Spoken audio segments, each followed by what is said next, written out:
your history a new beginning. Woo!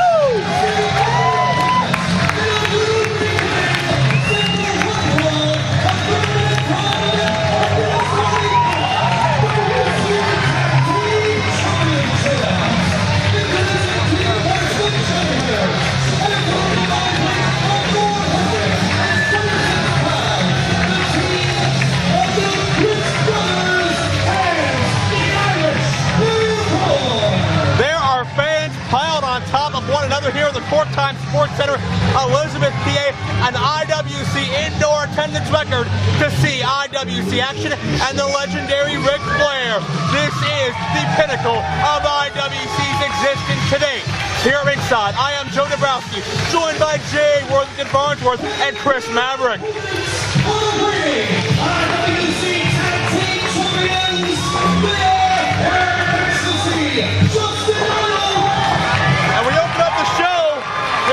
team action here, tag team championship action. We're not even waiting for an entrance. It's Irish Airborne, the challenging team, the champions, Erik, Xtasy, and Justin Idol. Sexual harassment, and for those new fans we may have, Farnsworth, sexual harassment, the most decorated tag team dynasty in IWC history. Well, they certainly do know how to decorate. I will give them that. They are flashy, they are flamboyant.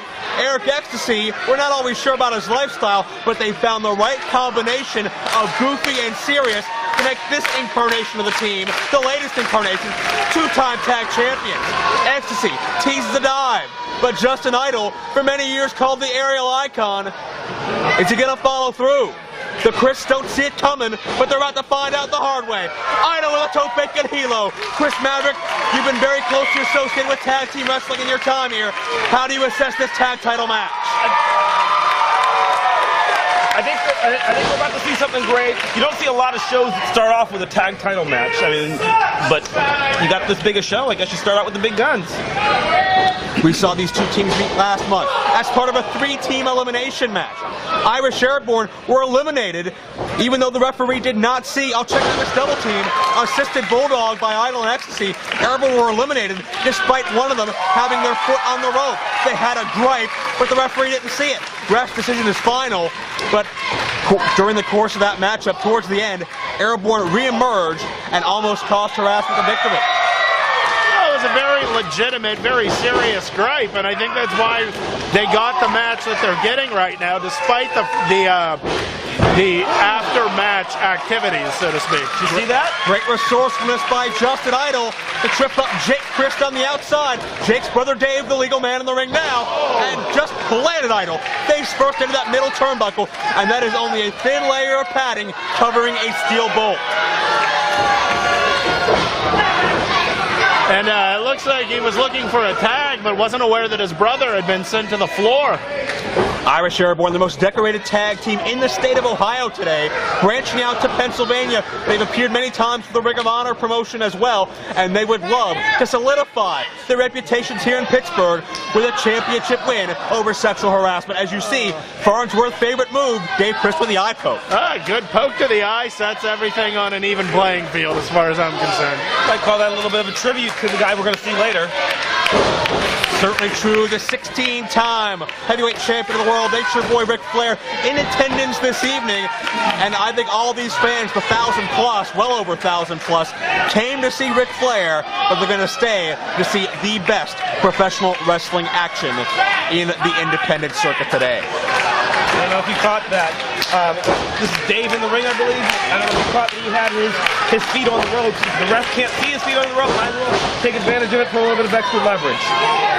Well, Jake Crist, the legal man now, working on Justin Idol, torquing away at one half of the tag champions. And it's only going to set a precedent here of what a special night it is that we're starting out with tag championship competition. The anticipation is at a fever pitch. Farnsworth, we've been up and down that locker room all afternoon. You have never felt the passion and emotion and the anticipation in any IWC locker room more so than you feel it here tonight. And the thing that most of these morons, I don't think, realize is while they are coming to see Ric Flair, that is that drawing name, they're getting treated to some of the best pro wrestling you could ever possibly hope to see. The card tonight looks fantastic. Wait a minute. He will double team combo the stomach breaker into the overhead neck breaker. That's tag team experience as we have a near fall center ring that comes with these men being brothers. They've known each other all their lives, and they're utilizing that chemistry right now. Well, one of those things, Joe, that you got to say is when you look talking about a brother tag team like that. In tag team wrestling, I've managed a lot of tag teams. Teamwork is the most important thing. So if you have a couple of brothers, two guys who've known each other their entire lives, you're not just talking about two guys who've been training together for 5 years. You're talking about two guys who have fought, their cousins, their friends. Always somebody who knows to have your back as your brother. Very, very true. You can't. It's in a way almost a cheat because a lot of tag teams work to get that chemistry and that understanding, and it takes years of being on the road and matches, and these guys already have it from growing up together. Right, and you'll see that with our very own Gambino brothers. You'll see it with great tag teams, brother tag teams in the past. You got. Check out the spring by Dave Crist with a K-Brada in the ring, the moonsault. Bobby Williams distracted for a moment, but not going to be sexual harassment. With the lackadaisical pin, gentlemen. So you got it with the Irish Airborne. You got the Gambino brothers, who we'll see a little later. You got the Rougeau brothers. You got the Dudley boys. What? The Funks. Funks. Very good. Dudley boys. Well, yeah. Brothers. Okay. Rough together. Check this out. Leg sweep by Dave. Jake Crist follows through with the drop kick. And Irish Airborne, this is only, I believe, their second appearance in IWC, but they are as poised and prepared to take these championships as any team we've ever seen. Near fall situation, these men have amassed a huge reputation. And a well-deserved reputation. As you can see, they've spent the better part of what? We're on 3-4 minutes now, just taking it right to our champs. And they know the world is watching here, ladies and gentlemen. I defy you. You can look in the Midwest, you can look on the East Coast, Florida, California, Europe, anywhere else. You are not going to find independent wrestling with the energy of the International Wrestling Cartel. And we have another near fall. Dave Crist not using much energy to keep the body of Idol down, certainly. Looking to show off a little bit in front of this grand stage. Well, when you got the spotlight, you may as well milk it. Well, there's a lot going on here. I mean, obviously... Well, quick cover here, not to cut you off, but again, a tighter cover this time still was not enough. Obviously, you've got a very big show here. You've got to figure not just the 1,500, 2,000 people in this building, but you've got to figure a lot of people are going to see this videotape, so you really want to showboat your best stuff if you're the Irish Airborne. That said, as you point out yourself, they are one of the most decorated tag teams in this area, and that's why they've been able... Well, they can't lose their eye on the prize here, and that's the Tag Team Championship of IWC. That's why they've been able to take the Justin Idol. We've got the champ here. Whammy kablammy. Idol with the knee strike right around the temple, and that could be the opening Justin Idol needed to tag in the sexual icon and the bisexual bulldozer, your close friend Farnsworth, Erik Xtasy. That was the whammy kablammy. I don't know if you mentioned that. Indeed.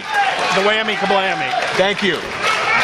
Justin going the wrong way. See, it took a lot out of him. There we go. Got his bearings and got the tag, most importantly. Erik steamrolls in, but Dave Crist with a sidestep. And Crist didn't count on Justin Idol coming back in so soon. And now, Xtasy hits the spear. Watch out for brother Jake, though. Top turnbuckle, gonna take a chance. Erik doesn't see him. Cross body. But Erik rolled through with the momentum and picks Jake Crist right back up. Look out. Fallaway slam. Erik Xtasy, best shape of his life, and hasn't lost a bit of power with his extreme weight loss over the past couple of years. A nice tight snap on that fallaway slam. Just drove him right into the mat. Double team here as sexual harassment looking to show what they bring to the table. The knee, the flatliner with extra torque. No tag team has meant more to IWC than sexual harassment. Whether it was JT Rogers, Erik Xtasy, Justin Idol, or anybody else. And now, on our grandest stage, they face one of their toughest tests.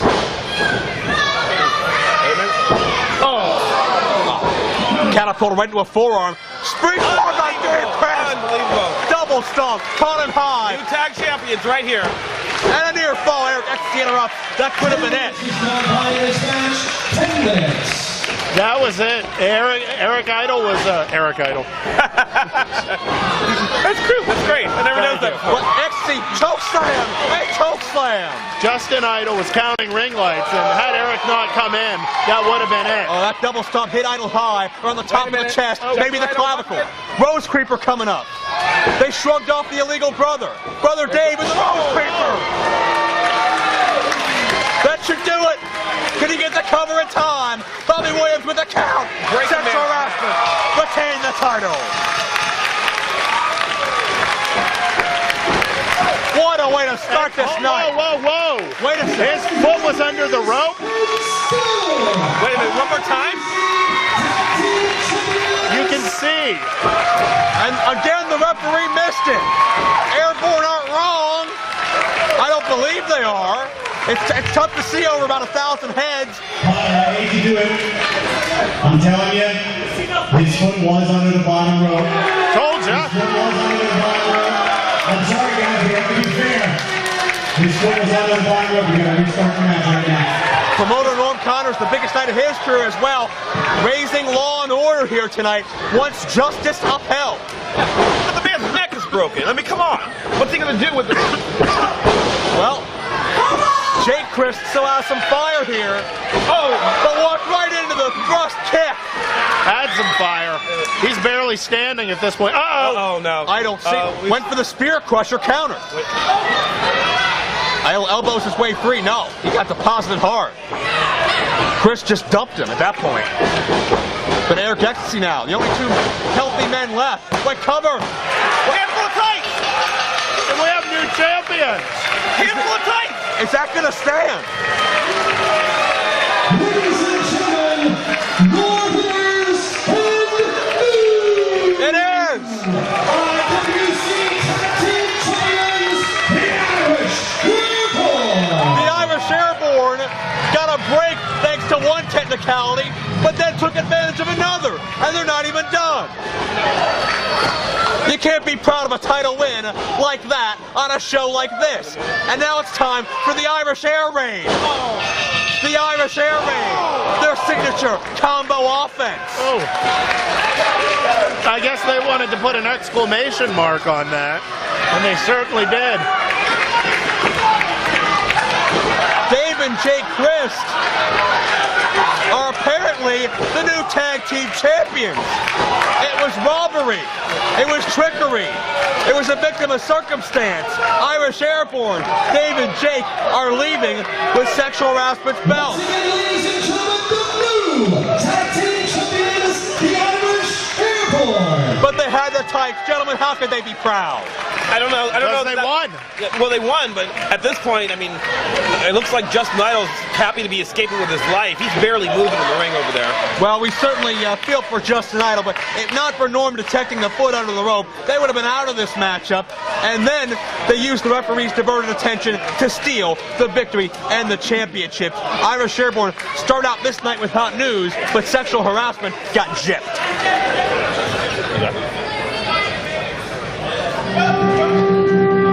Oh, wait a second. Gentlemen, I think it's time for the guest of honor. IWC has had the distinct pleasure of hosting countless.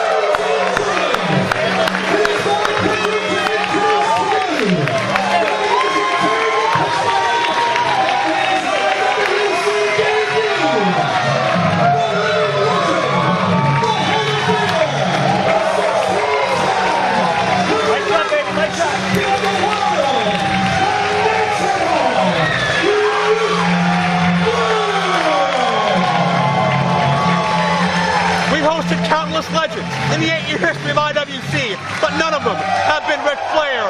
None of them have been the man. Every fan in this building on their feet right now. You got cameras flashing all over the arena. And let's let this ovation tell the story. Thank you, Aaron. The promoter here, Norm, just said, you might not be able to walk on that ramp. I didn't realize it was a skateboard ramp. You know, Ray, I can't fall down in front of my fans, Norm. Anyway, guys, I am honored to be here, and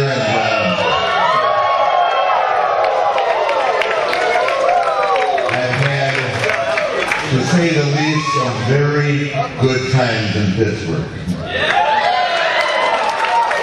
Some of you are old enough to remember them, some of you are not. But trust me, I've had a good time in Pittsburgh. I've also had the privilege of wrestling the Igloo over the years in war games. I thought about tonight. I wrestled Makita there. Big match, Magnet TA, Dusty Rhodes. I had a lot of big matches in Pittsburgh, Pennsylvania. That's right, Rick. And I can tell you this, and I told someone the other day, you know, you guys, it's Pittsburgh, and sometimes Pittsburgh doesn't rhyme with New York or LA or Chicago. But when it comes to sports fans, Pittsburgh, Pennsylvania rhymes with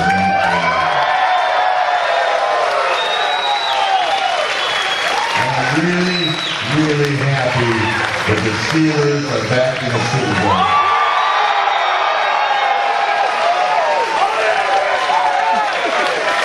I grew up in the era of the steel curtain with me, Joe Green, and Brad Shaw. So much tradition.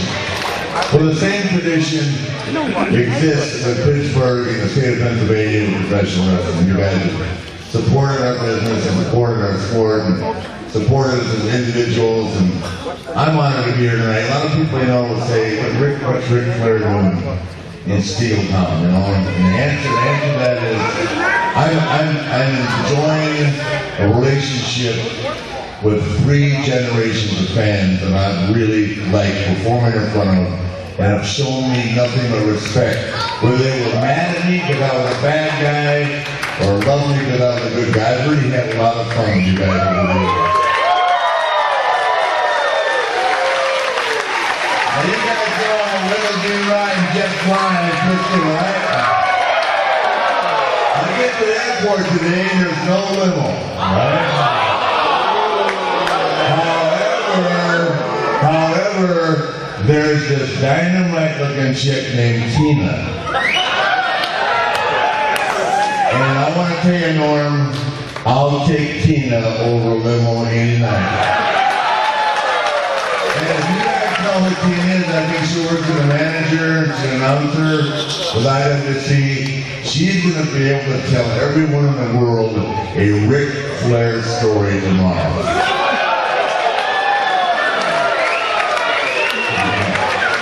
So, to the IWC, to the young talent back there that's working their ass off every night to make it to the big time, I have so much respect for you. I hope you take care of yourself, be careful.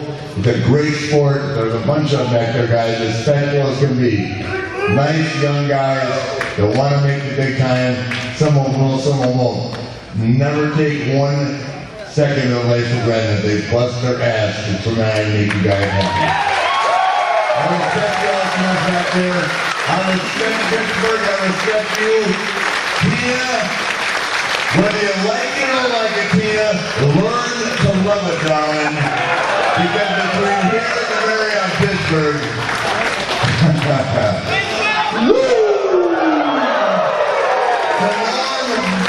the IWC, the High Spot, and highspot.com, thank you for having Ric Flair.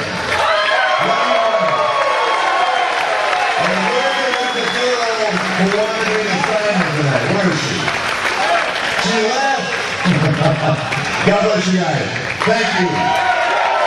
Thank you for all the respect. A classy and fitting speech from the Nature Boy Ric Flair, 16-time former World Heavyweight Champion, showing you a class act like always is the Nature Boy, and it's now true more so than ever. Diamonds are forever, and indeed, so is Ric Flair.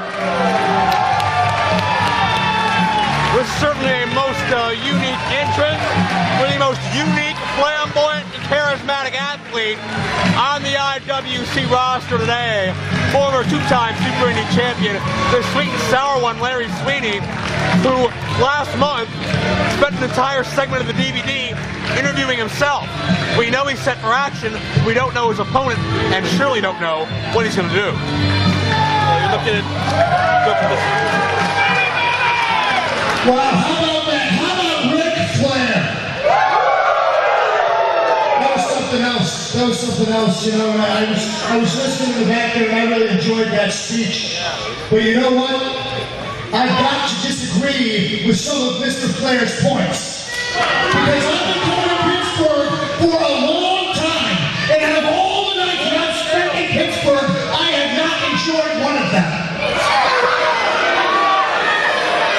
You know what? I'm sick of this.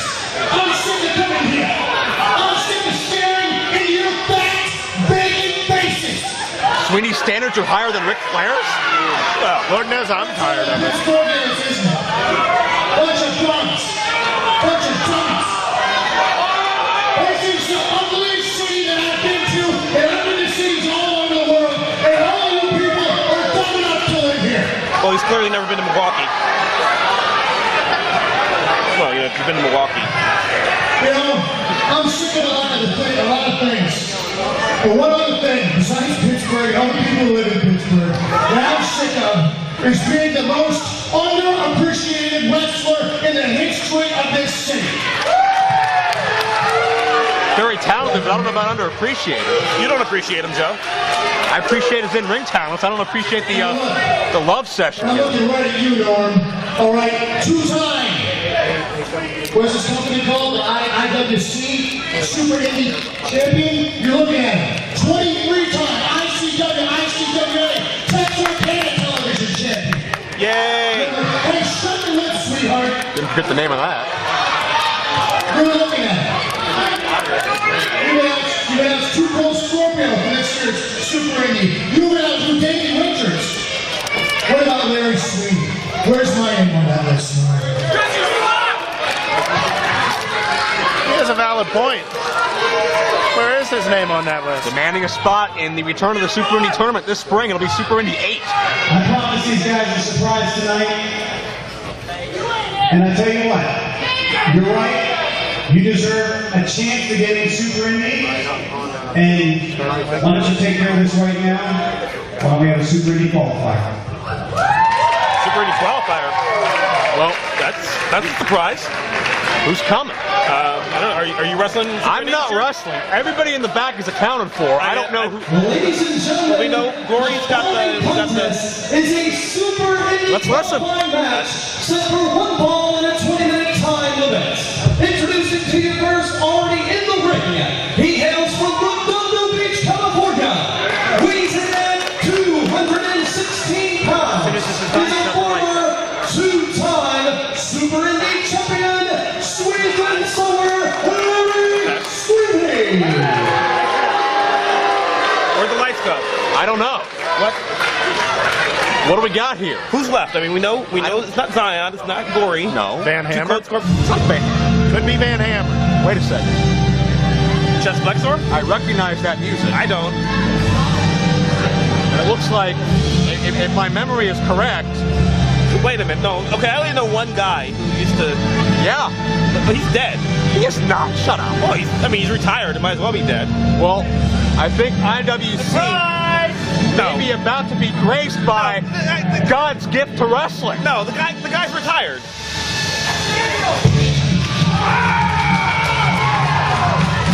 Ladies and gentlemen, There's no way. could it be? We haven't seen him in a year. The guy, Anywhere. the guy's out of wrestling. He hasn't been in IWC, but he's here tonight.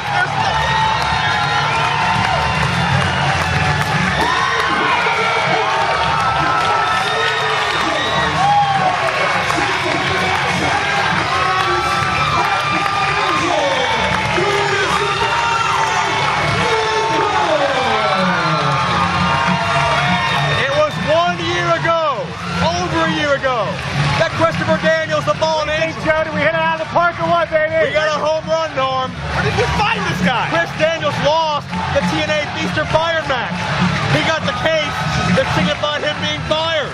We haven't seen him since, but he's back here tonight in IWC. Usually when a guy gets fired from a wrestling company, he pops up at another wrestling company somewhere. You know, guys go from one company to another, they go to TNA, to WWE, they come here, they go wherever. Ring of Honor, IWC. And Christopher Daniels doesn't wrestle anymore. Christopher Daniels is nowhere. He was last seen at the Tokyo Dome show trying to get his spot back for TNA.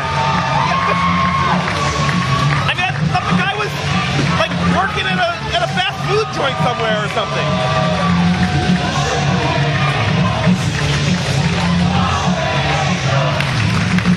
Certainly the fans are happy to see him back, and you touched on it, gentlemen. We haven't seen him in IWC, on television, anywhere in over a calendar year. What does this mean? Well, it means that Larry Sweeney has a hell of a road in front of him. I've been informed by Larry Sweeney. He wants me to assure all of you and you, Christopher Daniels, that this match is not for the Texarkana Television Championship. Which is only fair. Glad we cleared that up.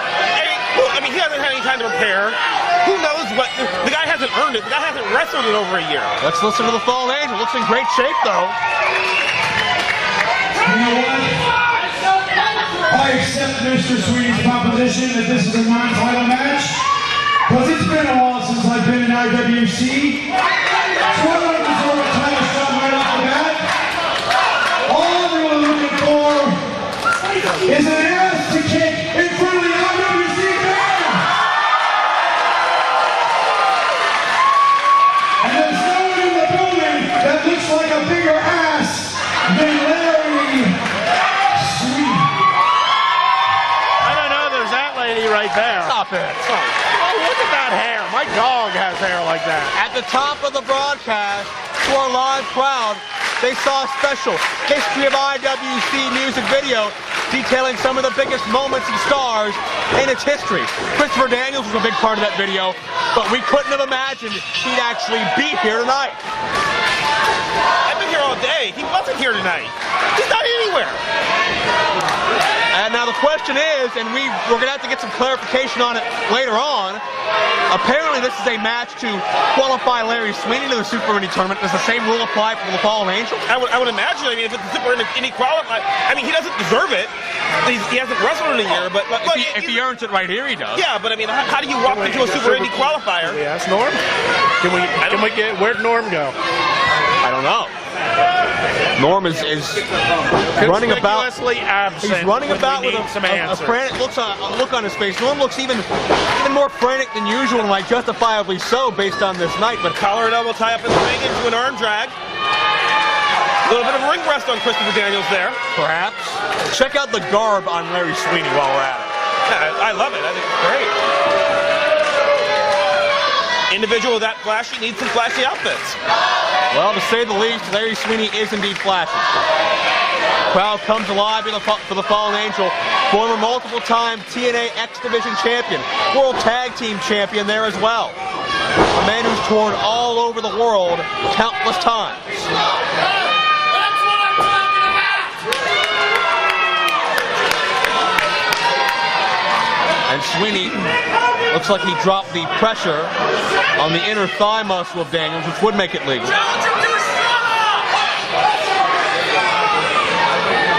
And you'll notice Sweeney not too quick to tie back up with Christopher Daniels.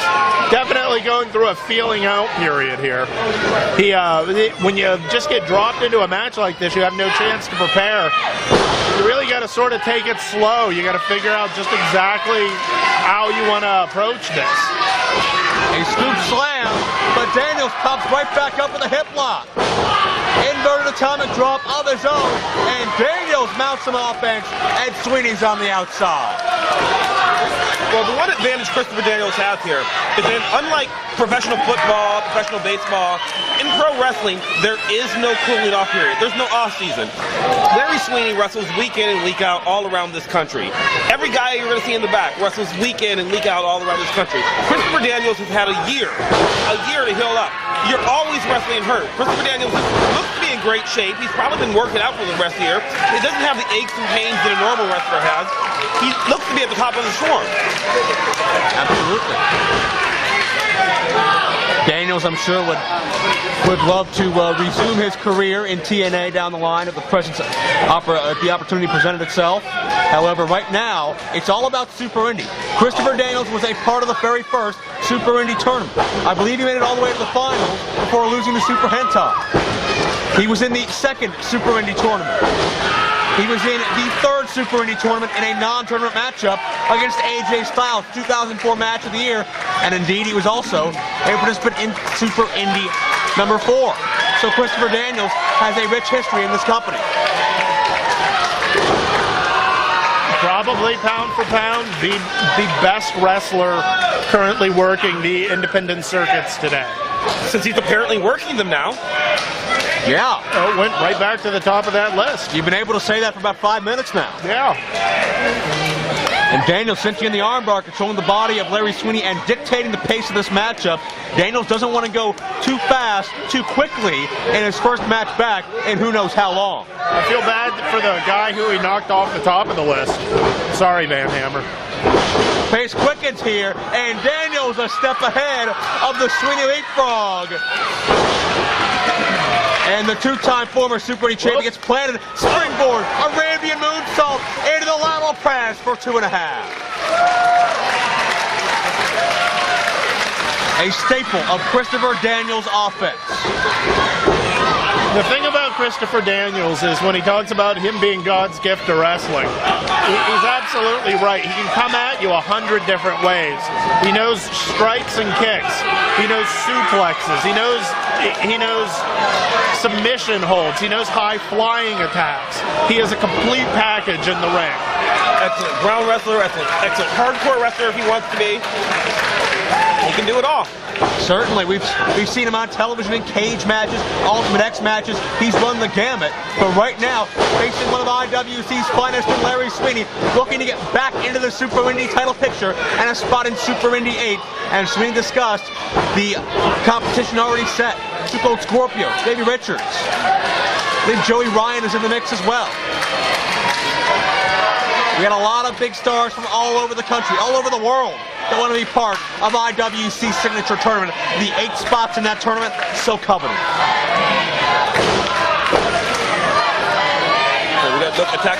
You'll remember the last time we saw Christopher Daniels, again over a year ago, he actually did have a bad shoulder that Larry Sweeney seems to have remembered and is kind of attacking over and over again here.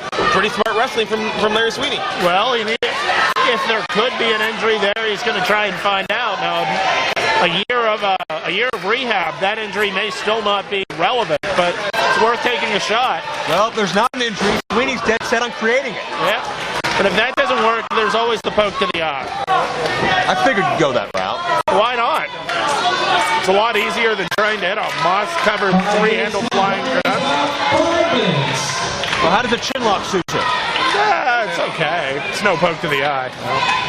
Sweeney trying to neutralize the fallen angel, keep him on the ground. Smart strategy by the sweet and sour one. Here, let me take off your glasses. Oh, get out of here. Be professional for once in your life. I am completely professional. Mr. Poopy Pants. Crowd getting behind Fallen Angel here. Daniels back to the vertical base. That's step 1. Now trying to break the grasp. He's got it done.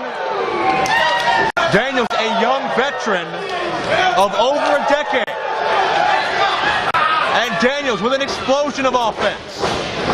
But Sweeney Telegraphed that too much. stuck the head too early and got planted with an Arn Anderson-like gourd buster. Just dropped him right on his forehead. That's the old school style of Larry Sweeney coming.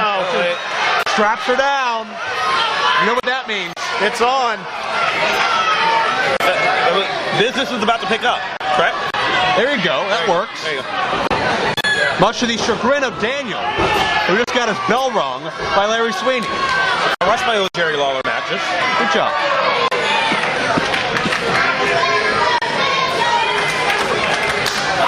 And Sweeney bending away at the neck of Daniel. And you can imagine, with Sweeney putting all of his weight over top of Daniel's and torquing down, you can imagine the pressure that's being put on Daniel's upper body right now.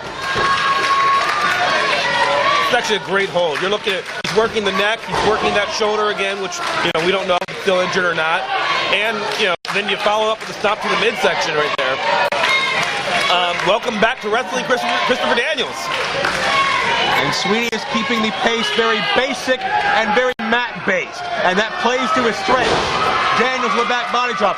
Sweeney is not about high-risk maneuvers or complex reversals. He's about showing off, and then in the meantime doing a little bit of wrestling as well. But he can sure as hell wrestle. And Daniels has found that out the hard way with a leg lariat by the Fallen Angel, takes down Sweeney. Oh, big high knee. Right in the sternum, follow through, death belly driver. Perfectly done. Could this be all? No, Sweeney gets the shoulder up.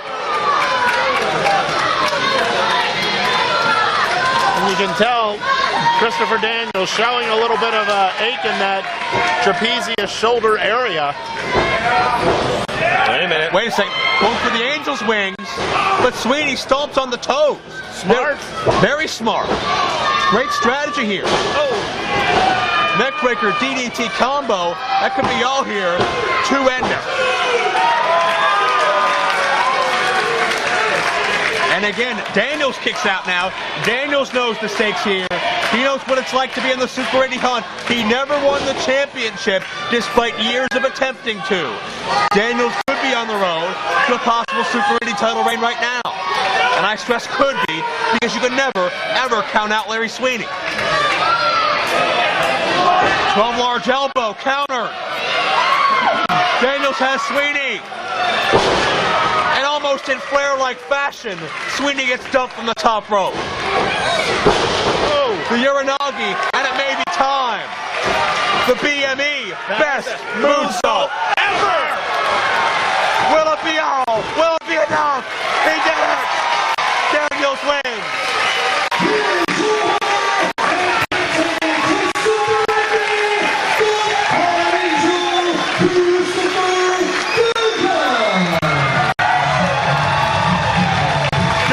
Victorious, and I just hear Chuck Roberts right.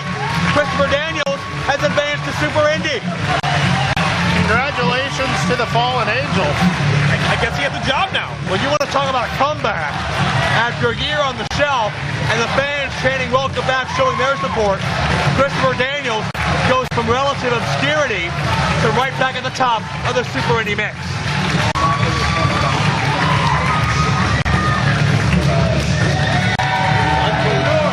Unbelievable. You sit at home for a year. You know, I mean, like I said, he was probably working in a Burger King somewhere for all we know. But comes back in the best shape of his life. And now he's got a job here. He's going to be in the Super Indie Championship hunt. And now he's got something to say. Let's go up to the Fallen Angel right now.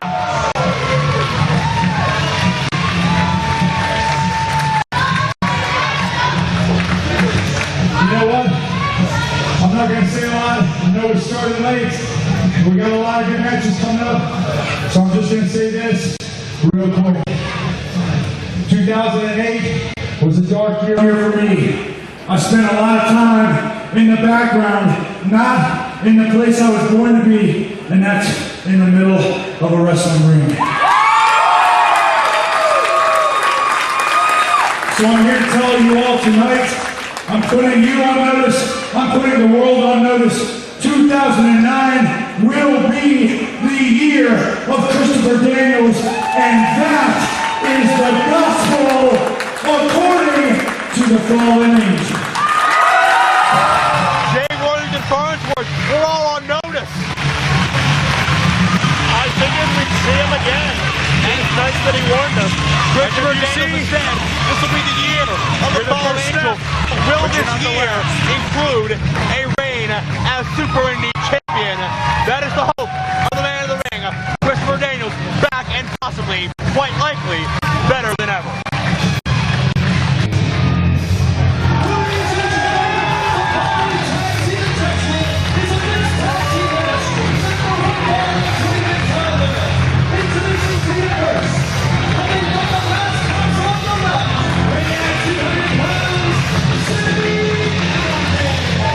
a sick man. A very sick man. 21-year-old prospect. Made a big name for himself in the Midwest. Big name for himself in numerous tournaments. Hey, he did Super Hentai in his IWC debut. That's huge. And he's a big-time contender for the Super Indie title as well.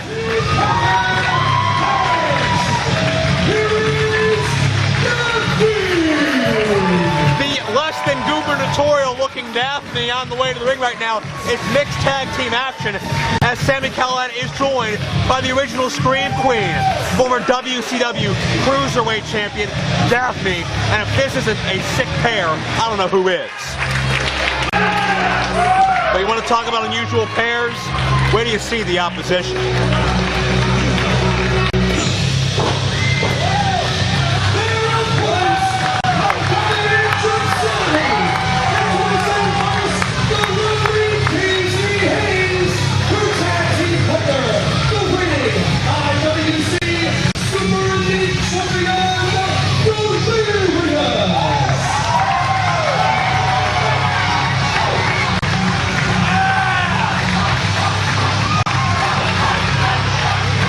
Delirious and Daizee Haze set for mixed tag competition here.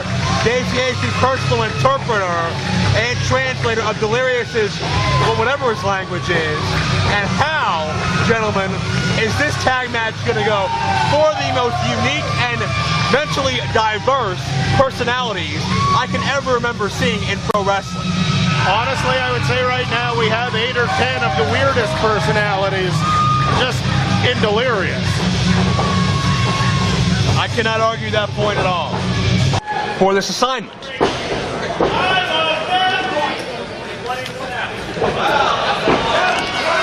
Look at these personalities. Just look at Delirious's body language. Look at Sami Callihan's body language. Wait, sorry. Look at, and those are the first two people you see in the ring. Well, they're the legal participants, genius. Look at Daffney looking at me. Shut up. Hey, how you doing? Look at Sami hightailing it. He's in the crowd. Look out. I get out. Well, Daffney has taken a seat in the third row. I don't think she wants any part of this match. Would you? Well, yeah, but not. Oh, there you go. I don't think this is going to be a count-out win. If I know Sami Callihan, he's a fighter.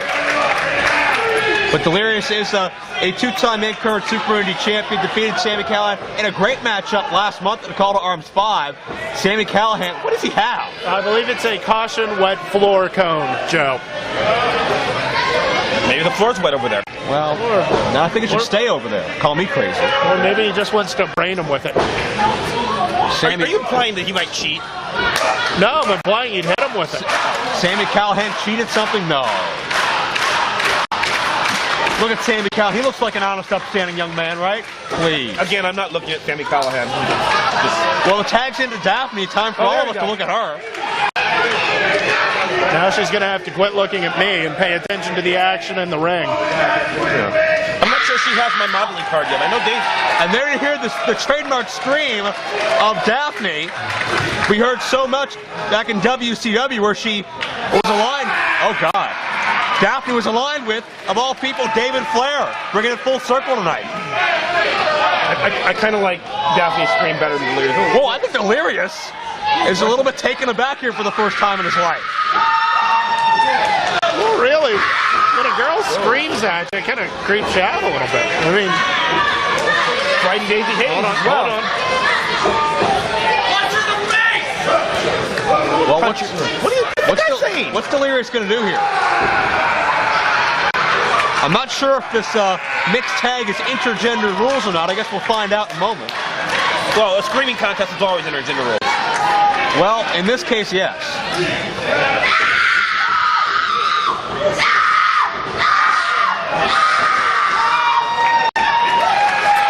You don't usually see Delirious running squares.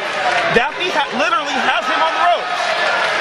Delirious is psyched out here. He's been out Delirious.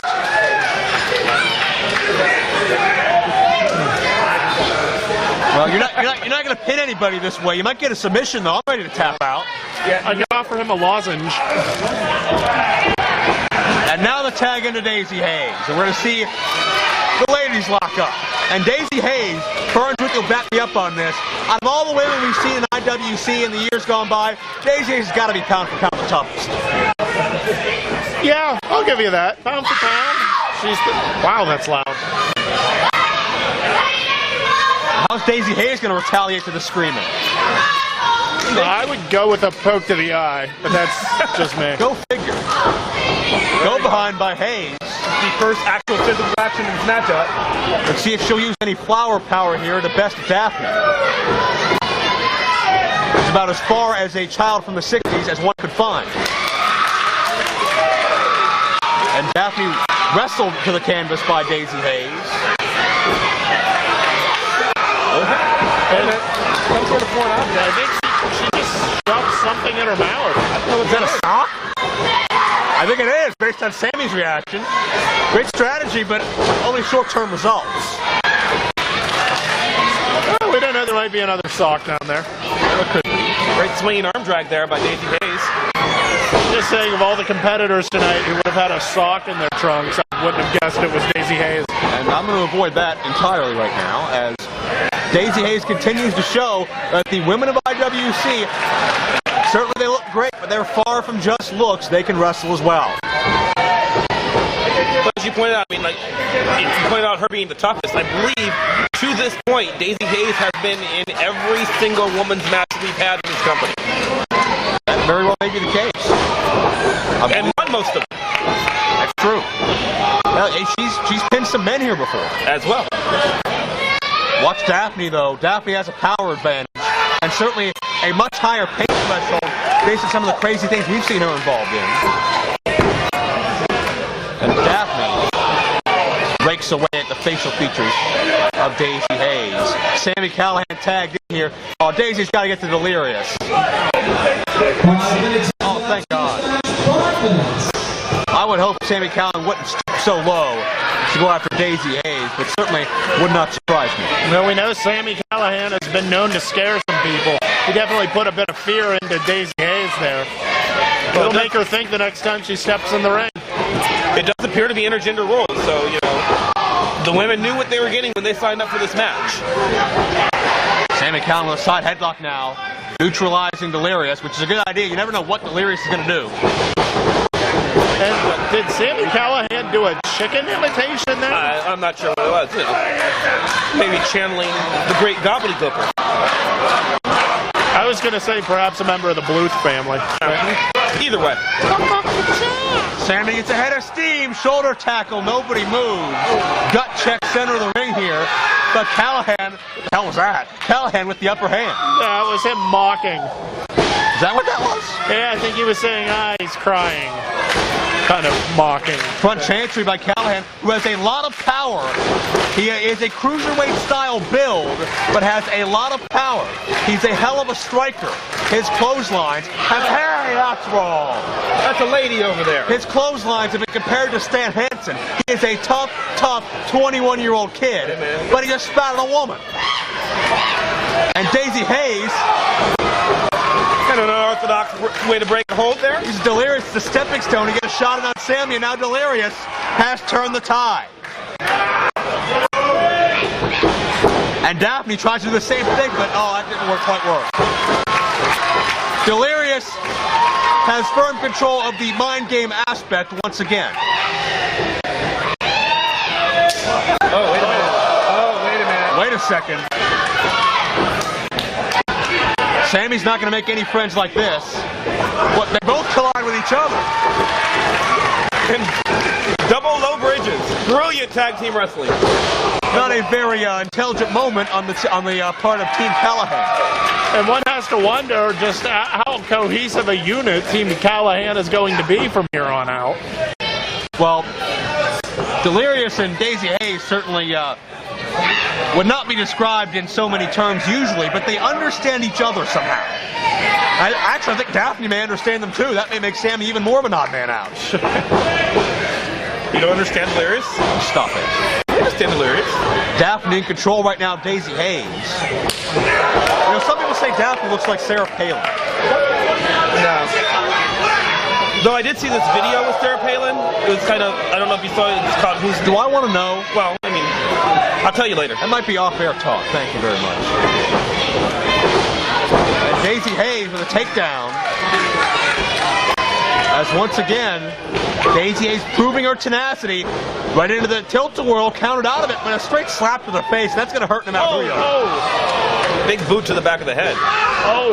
Daphne's another lady who's gone toe-to-toe with her male counterparts. Again, I really don't like when people kick Daizee Haze in the face. I've said that before. Please stop doing that. I don't think Daizee Haze likes it either, but it's part of the match. It doesn't have to be. Well, when you're in there with Daffney, it is. She is no nonsense in your face. Very true. And really, the only hope I think Daizee Haze has right now to try and get a tag is wait for Daffney to maybe try and make eye contact with me again, and while she's distracted, get over to the corner. I don't think we have that kind of time to wait for that. Be that as it may, Sami Callihan's tagged back in. He might be looking your way. You never know.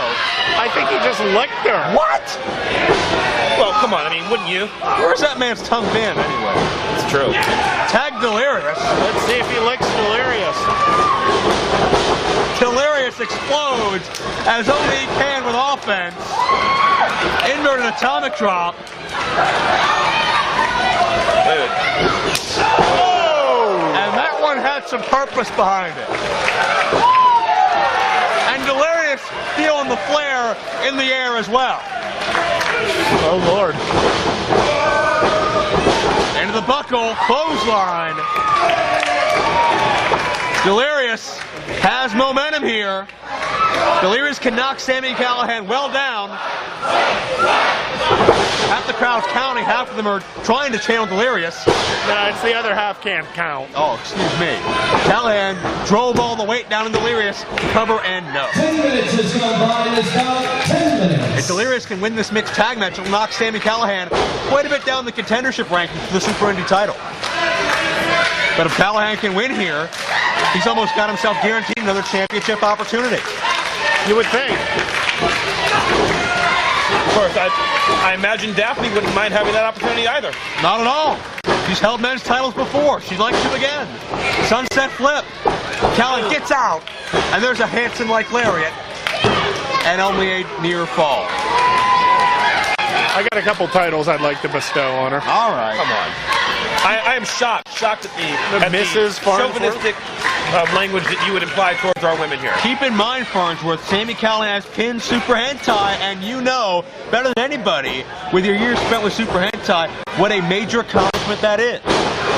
Absolutely. Getting a win over Super Hentai is no easy task, as you can tell, but just by his winning record here in IWC. Especially in something as prestigious as the heavyweight title tournament. That's when it was. Yeah, I mean, how many people in this building can claim they have beat Super Hentai? And cleanly. Yeah. You can count those on one hand and have some extra fingers left. And Daffney, hard forearm shots, again, intergender rules as we surmised. And Delirious is in big-time trouble here. And that may sound a little funny here, but keep in mind how tough Daffney is. It doesn't matter who you are. Putting a couple of knees to the back of the neck like that, that's a lot of pain. Talking about a good way to compress the spine. Blind tag by Sami Callihan. Quick tags by the very colorful, bizarre team of Callihan and Daffney. They've come in with a game plan. Give them credit here. They certainly seem very non-traditionalist, but they're wrestling a very smart match thus far. Until the mind games come back into play. All Delirious needed was a few seconds of distance to get back into his element, and now create some more distance and keep Callihan guessing. The drop toe hold. Here it comes. Oh, panic attack. Knee buried right into the side of the head.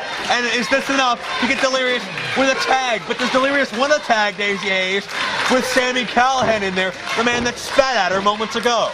Well, Daizee Haze seems more than willing to take the tag. Callihan needs a tag now as well. Tag to Daffney, tag to Daizee. Two fresh entities in this matchup, and Daizee Haze now strikes first.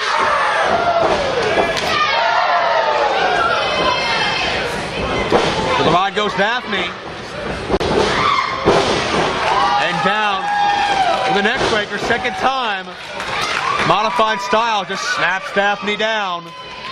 Top rope. Take a chance. Compact missile drop kick. Haze drives all the momentum into Daffney. Near fall situation. And that was 2 and a lot of change.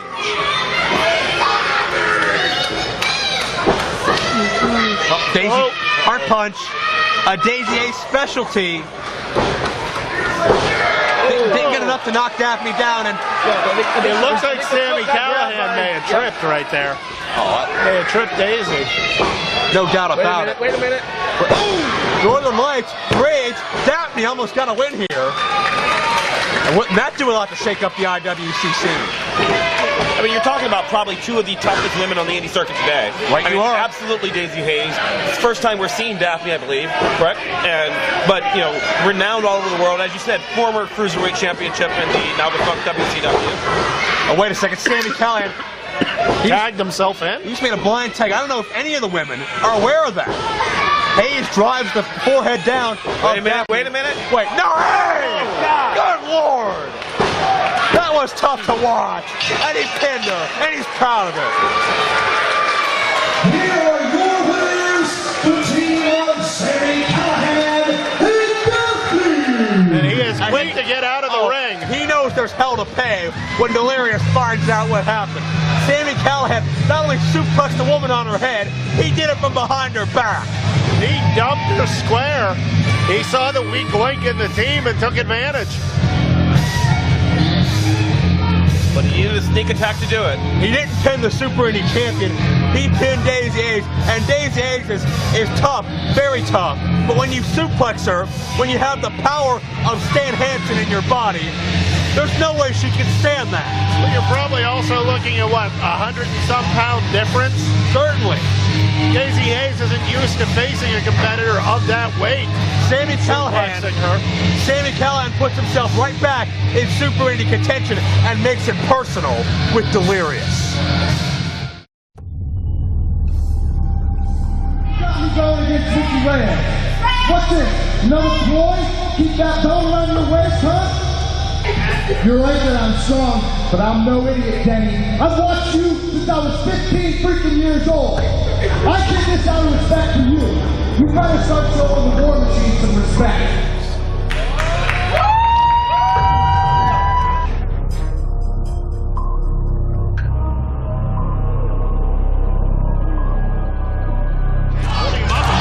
Wait a second! Vega's moved! Gregory with a knockout shot on the last remaining member of the War Machine!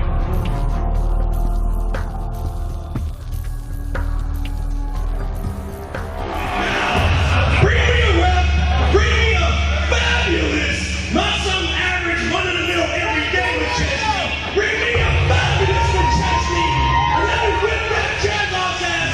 Now it's legal, like I should have taken. But we're not wasting any time. McChesney hits the ring. 10 years ago, he deserved an ass whooping, and right now, IWC, I'm gonna whoop his ass for you. Gregory from behind.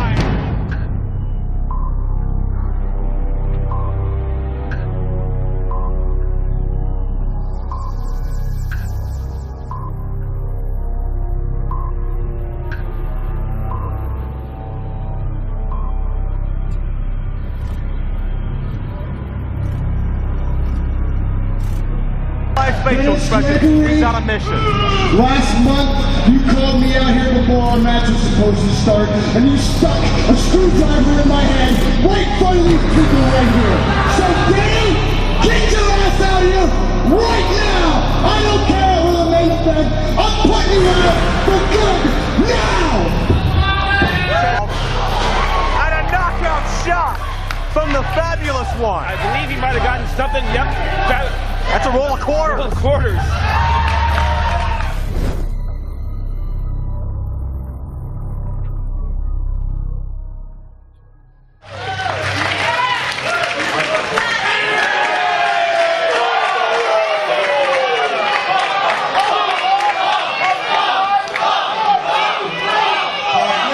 Listen up.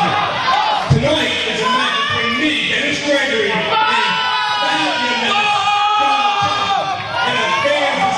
stipulation kind of a deal. So I did my homework like a student I am. I went on Look on the W thoughts, nothing. Look on the E's tube, nothing. Finally, I called little Paul on the cell phone, and I said to him, what do we got? He tells me, so I said, good, I'll be here tonight, I'll sign the deal and make it happen. So I show up here tonight, and I see all you fans standing in that long-ass line for like 4 freaking hours. And I thought to myself, you fans, since when did the sheep tell the big bad wolf what to do? It don't work like that. The field general makes the calls on the battlefield, alright? So, as I'm looking at you, Jad, while I'm standing there forever, I started thinking, you know, I really should feel bad for them. I mean, granted, the last name is Gregory, but they don't have a job, most of them, so they're used to standing in long lines in the soup kitchen and what have you. So, on your pumpkin dime, your last food stamps, and your $25 gift card to John Eagle to pay for the food, I'm going to say that you're all thinking and you won't admit. Tonight, you all come to see Gregory!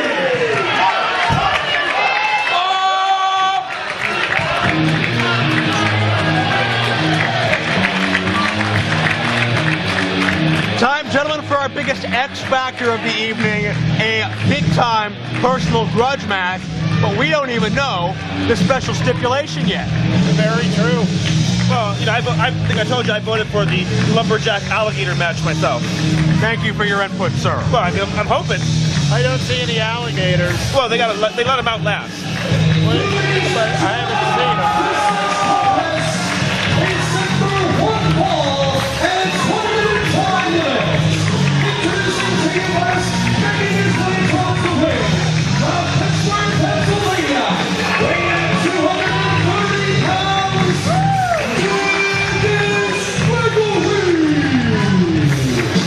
Dennis Gregory at one time led the most powerful faction in IWC history. It was called the War Machine.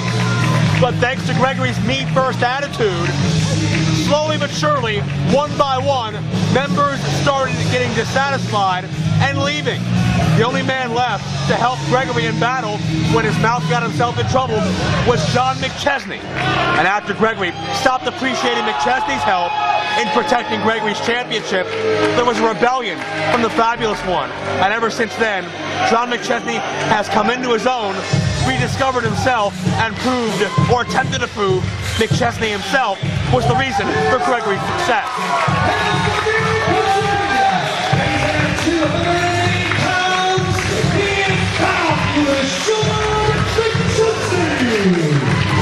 John McChesney has said he's no longer a gopher, no longer a lackey. He is the Fabulous of old, the man that won Super Indie Championships, the man that dove off the steel cage onto Christopher Daniels, the man we came to know as the hottest prospect in Pittsburgh wrestling at the time.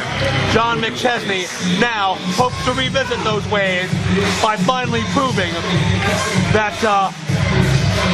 the soldier was better than the field general. Here's the thing. You want to move yourself up into that top tier of IWC talent. You want to be recognized as part of that upper echelon. To do it, you got to prove you're willing to be there. I don't know that Fab has it in him to do what's necessary to beat Dennis Gregory. Because we've seen Dennis Gregory will do whatever it takes to get a victory. He may have bitten off more than he can chew, because Lord only knows he stabbed him. A bunch of you jagoffs was happy or drunk or rich or overdosed on your pain medicine. This ain't the match you guys told me to do. It's a straight up wrestling match. I'm a pro wrestler, not a pro jagoff ballroom going street fighting street match. What? It's true, he's not. Well, I didn't deny that, but can he do that? Oh, I mean, I believe he's a commissioner, isn't he? He is not. He said he was commissioner. Oh, shut up. Dennis Gregory is refusing to partake in any type of stipulation. I don't even know that a stipulation was named. Look out. I was really looking forward to the alligators, too. But now how does John McChesney feel about this, and how does this change the dynamic of this matchup? I'm sure McChesney was expecting some sort of wild, no rules type matchup to finally settle this, but he's not getting that. I think Norm Connors was expecting it too. Norm Connors has stated he received over 200 suggestions in his email inbox from fans on what matches they'd like to see. I doubt anybody voted for a straight one-on-one wrestling match. Both these guys are tremendous wrestlers. It'll be a great matchup, but it's not what we were expecting. Well, I don't see Norm around, so I guess we're going to see, pins, falls count in the ring, pin him for a 3 count, submission wrestling match. Well, yeah, Norm can't be everywhere at once, and Dennis Gregory knows that, and he's exploiting that right now. And that's only got to get under the skin of John McChesney even more as this matchup begins. Roll-up attempt here.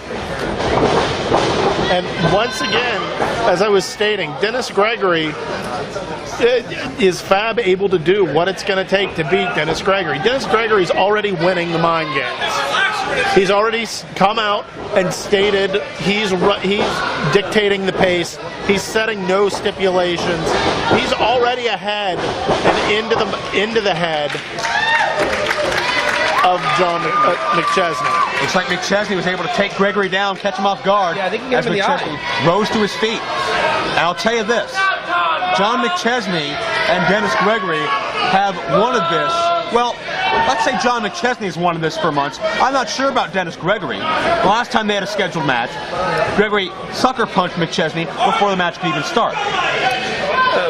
And McChesney's done the same. I mean, oh, you fight fire with fire, absolutely. I'm just saying fair is fair. I mean,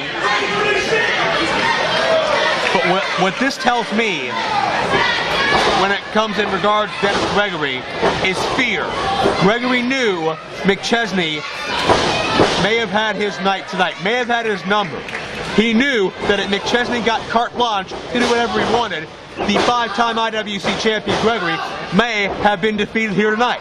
And as a result, he sucks away all that momentum from this building and from his opponent. Well, you don't get to where Dennis Gregory is in the pro wrestling world without knowing how to deal with that fear. He's been in the ring with people who have had his number 100 times. What sets Dennis Gregory apart from everyone else is he knows how to get around them. He knows how to make sure that at the end of the night, he walks away with the victory. By hook or by crook, whatever means necessary, he does it. And once again, we're seeing him do it. Pace quickens as advantage. McChesney vertical leap on the drop kick. Nicely done. McChesney, you cannot deny, is quicker and more agile than Dennis Gregory. Gregory, a much more cerebral athlete. He may not be as physically sound as McChesney, but he can certainly beat you with his mind, can Gregory. Absolutely. But keep in mind, Dennis Gregory knows this. He knows how these two match up in a tale of the tape, and he knows exactly where his advantages are and where his weaknesses are. And he's going to play to his game.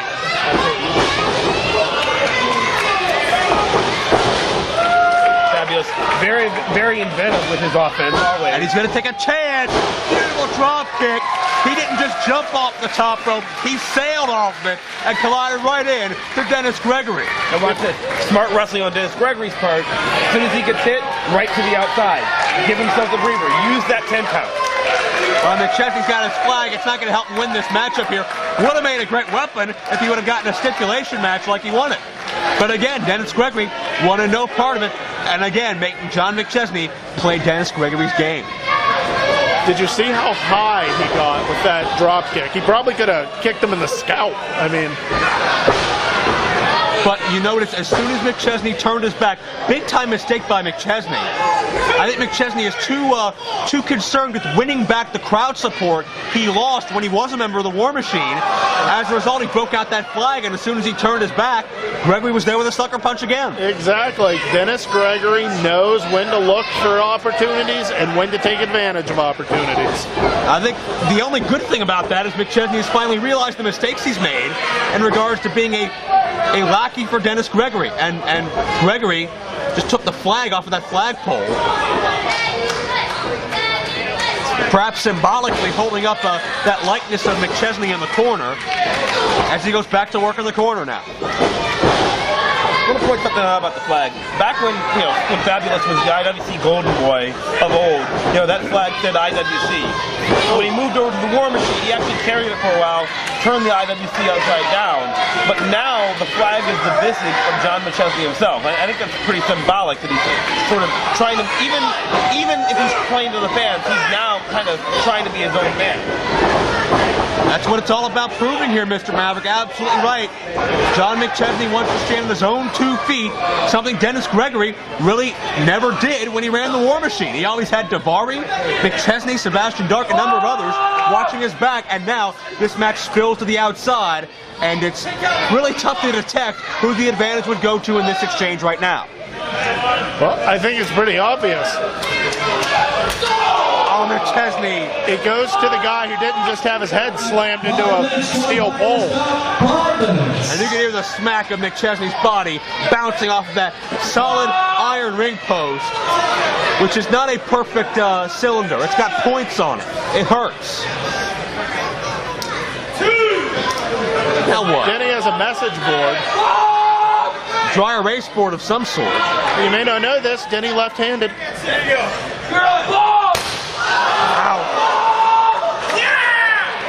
Certainly did not appreciate the creativity of some of our ringside fans, now did he? Wait a minute. And that gives McChesney an opening. We may have to run. They're right in front of us. They're coming our way, guys. Maverick, you better get out of the way. Gregory's into the second row, and McChesney, look out. Wait a minute. Oh my God! Suicide dive! And they both hit hard on chairs, on concrete. Right in front of us. 3 unbroken bodies in the Court-Time Sports Center. We ordered extra chairs for this event. We got broken chairs in the court time. McChesney putting it all on the line. Sacrificed everything to take out Dennis Gregory. The emotion and the rage that's been building in McChesney ever since this past summer when McChesney first told Gregory, there's still one man you have yet to beat, and that's me. And now we have a bunch. It's standing room only for our fans. Oh! Look out! Wait a minute. He was trying to get into the ring. We've seen this before. Wait a minute. Oh, God! And that's solid steel at an angle. A back body drop, sort of a back suplex. There's no give there. And McChesney landed back of the head first. There you can see the disadvantage of the high-risk suicide dive. McChesney took a lot out of Gregory, but he took just as much, if not more so, out of himself with the way he landed on the chairs. That gave Gregory the chance to capitalize and drop McChesney back of the head first on the steel. Once again, Fab not paying attention to where Dennis Gregory was. He was trying to get into the ring, and with Dennis Gregory right behind him, it set him up to be carried over and dropped on his head. Oh, no stipulations here, so you can't win the match outside the ring. Dennis Gregory's back in the ring. Well, that very easily could have been a disqualification, but nobody, including John McChesney, maybe Dennis Gregory, but nobody else wants to see it end that way. But it may end in a count out. It looks like, oh! McChesney just got in the last second. The drive of McChesney willed him back to the ring. He may not know where he is right now, but instinctively he knew he still had to fight. Oh! Now, it might have been smarter to just take the count-out loss here. He's hurting. He crawled to the ring. He hasn't stood up since Oh no! Wait a minute. Is that a toolbox? McChesney has too much pride to quit at this point. The War Machine McChesney may have, but not John McChesney, his own man. He's never quit in his life. Oh no, what is this? Powerbomb! Tried to powerbomb him on that toolbox, but Stephen Coder moved it out of the way. And I'm not sure that was really the place of Stephen Colbert. Well, that's a valid point. But I think he sees the hypocrisy of this matchup. Wait, roll up now! Gregory didn't want any stipulations, and now he wants to use every weapon in the place. What a double standard that is. Then disqualify the man. Don't get him. You're a referee. You do not get him. Gregory wants a disqualification. He wants a cheap way out. Well, he doesn't want to face McChesney. He doesn't want to say McChesney beat him. But it's not up to the referee to decide that. It's not up to him to say, oh, well, we'll get this out of the way. It's either let it happen or ring the bell. There is no gray area as being a referee. Well, you know what? Keep in mind, Coulter was another guy that was screwed by Dennis Gregory in the past. Maybe there's personal animosity there. I don't know. But McChesney has his flagpole now that Gregory desecrated earlier in the match. Coulter is sticking up for himself. Why doesn't he just take it back from Fabulous? He's trying to keep the peace here. He's trying to uphold the rules. But that's futile at this point. Well, he did. I'll give the kid credit. He was fair. He did take the But now Gregory wants it. Wait a minute. Coulter is being fair, but I don't think we want a fair matchup. We want a fight. We've gotten Coulter's paying for it, though, too. We've gotten the beginnings of a fight the past 2 shows here on DVD. This should be the Gregory's going to impale McChesney, but a roll-up. McChesney got 2.5. An O'Connor roll almost had him.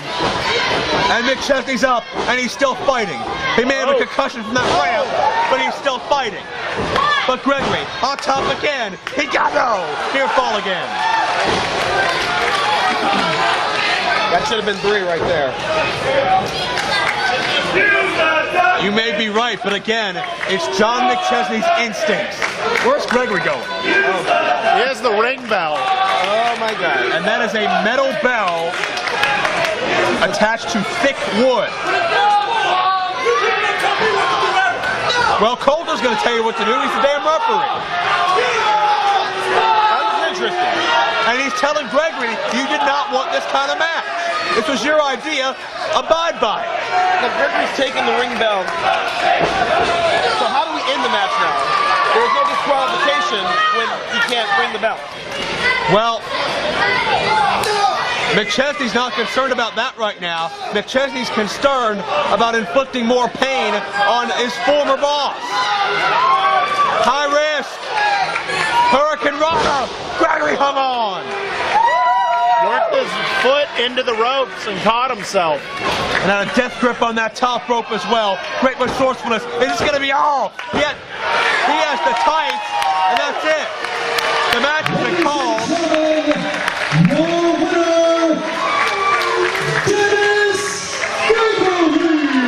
Gregory said no stipulations, but then he tried to use every cheap weapon he could get his hands on. Well, that's par for the course for most of these matches. And you can see McChesney still favoring the back of his head. He may be concussed from the shot he took on that ramp, but Gregory doesn't care. All he cares about, he beat John McChesney. But look at what he had to go through to do it. Like I said, I'm not sure that Fab has it in him to do what needs to be done to beat Dennis Gregory. But if you ask John McChesney himself, he'll tell you John McChesney has what it takes. I think Dennis Gregory knows John McChesney has what it takes, and that's why we saw the chicanery we did. Dennis Gregory gets the win, but by McChesney's face, by that scowl, by that emotion, you can tell this is not over. It's far from over. Craziest matchup of the evening, quite possibly. Somebody's gotta hit the bridge, Daddy. We have an uninvited guest. Sure? By all means. Uninvited, that's right, Daddy. Hey, man, if you could just give it up one time. One time, you think this was going down without me, you got another thing coming, Daddy. Hey guys, J-Rock's here. Let's go up to Chuck, though.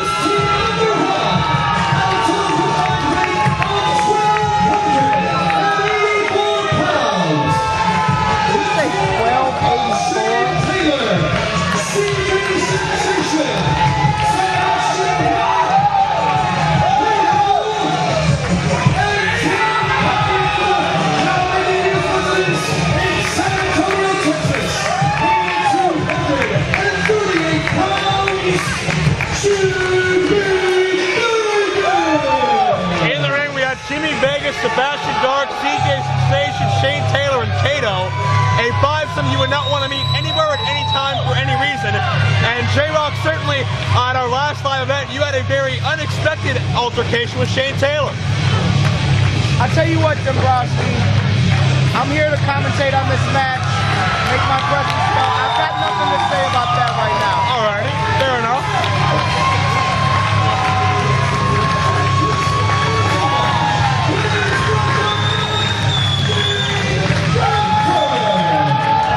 Dean Radford making his return.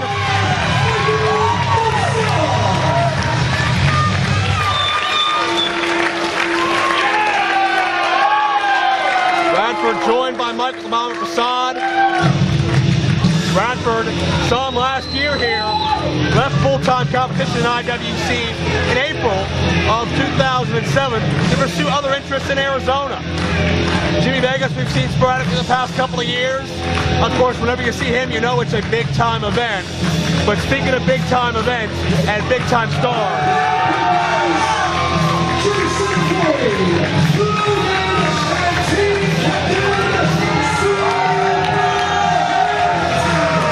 the rookie Logan Shulo, former tag champion Jason Gory, and the man that made Super Indy and was a big part in bringing it back, Super Hentai, on the way to the ring right now. J-Rock, you picked the most out-of-control, unpredictable matchup of the card to join us. Well, there's actually two reasons that I came out here. One, you already brought that up just a few minutes ago, talking about that 350-pound man staring at the camera right now. And the other is the fact that, look at this, this is 10 of the most mixed-match combinations I've ever seen. Yet, can you tell me, Joe Dombrowski, why on the biggest show of the year, Ric Flair's here, everybody's going all out, it's a new beginning. 10 goofy combination of wrestlers is out here, yet I can't get a phone call back from Norm Connors, can't get an email back, had to fly myself here to Pittsburgh, come and do some commentary with you. Can somebody tell me what's going on here? I honestly don't have an answer for that. I think it shows lack of respect, personally. I just think that the fish smell funny in the water, and I can't put my finger on why. Well, we'll keep that in mind. Certainly J-Rock, former IWC Tag Team Champion, very accomplished athlete inside the ring. We got 10 very accomplished and diverse athletes. I'll tell you what, it's fixing to break down right here. It's a Pier 6 in Pittsburgh, Daddy. Look at this. A bit of a rematch from the 10-man tag we had at a Call to Arms 2007. More than half of the men in this match were in that match, and that was certainly one to not be forgotten. I mean, let's not overlook Kato making his first appearance here in the ring here in IWC. Right. Well-established veteran throughout the state of Pennsylvania. Sebastian Dark, the bastard son of 1,000 corpses. He is dangerous and usually drunk as well. You've got the young guns. You got the Bomber Facade. You've got Logan Shulo over there. You've got the Sensei Super Hentai leading the way. And we got CJ Sensation. If his team wins, Team Vegas, CJ gets his job back. Lie. Good guy, bad guy. I've always thought CJ Sensation's a scumbag, man. Well, can't argue with you there, but it's been 4 or 5 months since he's been fired for alleging to have a relationship, a very illegal relationship with Miley Cyrus, and we shouldn't comment on that any more than we have to. So you got them, and then there's Dean Radford. Good to see him. 1, 2, 3, 4, 9. That leaves one more, Dombrowski. Oh, yeah. The notorious Shane Taylor. Right, your former running buddy. But watch Radford, he's 260. He's a former IWC champion. He's on the top rope, and this is going to get risky business here. Look out! A somersault plancha. I swear to God, man, you go to Arizona, you come back and you're retarded. What was that? That was pulling it all out for IWC's biggest show in its history. An indoor attendance record for the International Wrestling Cartel, but Dean Radford forgot about Kato. The big stop sign on his tights, is that like for dudes or chicks or what? I don't really know. I don't know him. Stop! I'm Kato. Well, Kato is on the second turnbuckle on the inside, and Kato took way too much time. He's okay. I don't think he's okay after all. Not so much. Dean Radford, former IWC champion right there. That's one person you don't want to see your first time in IWC. Huge boot to the face as our other 8 components are just now getting to their feet after a somersaulting Dean Radford wiped everybody out. And now Sebastian Dark and Jason Gory in the ring. Looks like we're going a little lucha for a while here. No tags. I've got to tell you, this is the kind of environment that favors Dark because he likes it all over the place. And Gory sent him for a loop. Dark can't even believe it. Jason Gory taking his Hulk Hogan vitamins, commandments, or something in there. I should mention that Sebastian Dark has forbidden me from calling him Sebastian Dark. He would like to be referred to as Lord Xenu, but I'm not going to follow that ridiculous rule. That's about as retarded as calling you Funky Joey D, man. Somebody finally agrees with me. CJ Sensation in the ring right now with the Suburban Terrorist, the graffiti enthusiast, the Bomber Facade, former tag champion. You think he picked Facade because Facade looks like an underage girl? No comment. Thought we were allowed to talk about that. Hey, brother, you want it politically correct, you get some stooge in the back. This is the Big Daddy talking right here. Fair enough. Sensation Daze, center of the ring as Michael Facade hits a great heel kick. I'll tell you, that's one kid I've seen improve quite a bit the last few months under the tutelage of Hentai. But all the that Bomber Facade kid. All that may be for naught. We've seen Facade and Shulo go one-on-one the past couple shows, showcasing the bright future of the IWC roster. But Shane Taylor at 350 plus is enough to derail anybody's future. Wild swing duck, martial arts expertise of Facade coming into play here. Facade sporting a little bit of a new look there as well with that outfit. And he's got the big man down. Wide tag from Logan Shulo. There's a little bit of dissension there possibly between the young guns. Very true. Shulo wanted the opportunity to get the pin. I mean, when you got a crowd this big and an opportunity like this, I can kind of understand that. Everybody wants to be the hero at the big dance. And now we're seeing a little bit of friction here. What is this here? Wait a minute. Shulo's got Facade. Wait a second. No friction at all. A double team. Two and no. Shulo. Very innovative right there. Double team. You got to give him credit for that. Suplexing Facade into Shane Taylor. That's what Facade has to do. He has to use what weight he has to his advantage against 350 plus. Stop sign and Dean Radford over here in front of him. And in the ring, we have the team captains. And I find that kind of amazing. Hentai, obviously, with that tendon strength with the elbow, able to take a large man like Vegas off his feet. Oh, God. Wow. Straight boot to the jaw. Good Lord.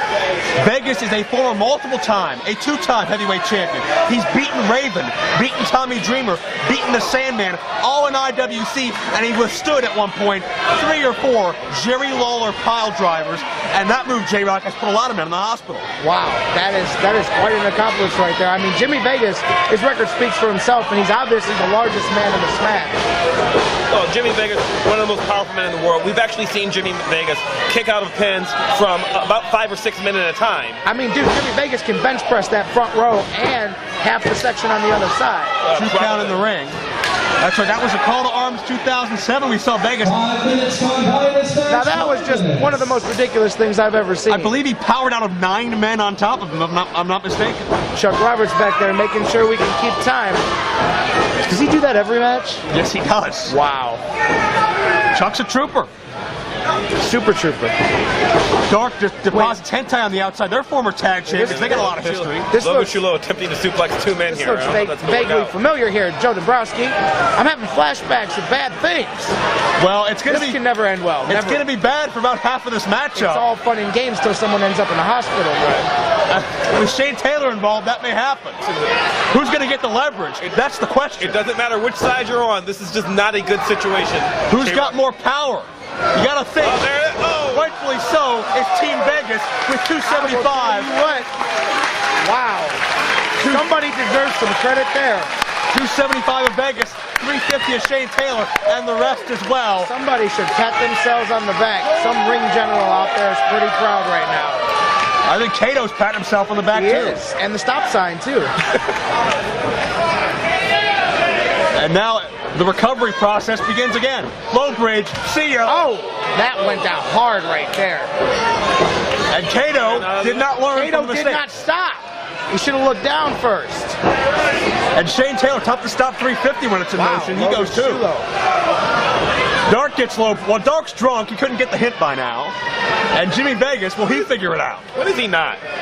Hang on a second. Case So in I point. see one really large 1 against 5.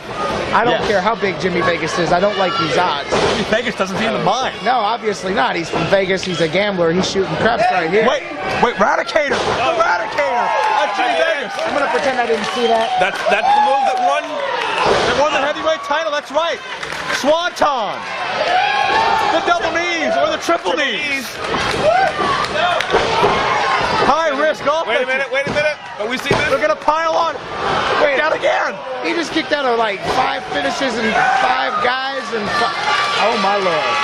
Jimmy Vegas is one bad mamma jamma. Wait a minute. Wait, roll up. This is how We lost last time. It almost worked again, but Vegas learned from his Different mistakes. partners, almost the same result there, Joe Dombrowski. Well, Jimmy Vegas, he's not dumb. He avoided the low bridge and he avoided the roll-up. And I'll tell again, you what, I've tried to come out here and do this professionally. oh, look out. I was. Wait a minute. Oh, my God. Right here. Oh, come over here, brother. I got the night You off. never see how big Jimmy Vegas really is. We just got a first-hand look back here. Vegas and Hentai battling in the crowd. I'd love to see somebody just Actually, jack the ring Shane as well. Taylor right in his grill right now. I'd be out there doing it myself if Norm Connors would have returned my phone calls this month. Tag into Kato. And listen to this Kato, crowd brother, come alive. Crowd coming alive for the bomber. Wink of the eyes. Kato, straight boot to the temple. That'll knock you silly no matter who you are. And gentlemen, not to interrupt, but I believe Where the heck did you come from? I was back there. hiding. Okay, cool. Vegas just, I believe, took Super Hentai outside. I think he threw him through that exit You're door. out of the building? Yeah. We have a camera. Those are the team captains out there. I don't think Tony We Effin. can't get a camera back there with the action in the ring here. CJ I mean, Sensation this- almost won his job back. Just missed winning his job back. 2 count on Michael Facade. This matchup is even too crazy for Digital Horizons at dhvideos.com. I'll tell you what, that guy that was just out of nowhere, go, follow it, come back, tell us what's happening outside. Wait, what are you a director? Wait a second. Shane Taylor. Oh, I do it all, Daddy. I direct, I produce, I wrestle. Wait a minute. Wait, I hear. Well, there's a commotion in the back of the building. There's a hell of a commotion in the ring. A big tree is trunk of Shane a Tell you leg. what, Shane Taylor's a heck of a strong man when he's in the ring with a man half his size. How big There's is a he? day coming 350? real soon, Dombrowski, when he's fixing to deal with me.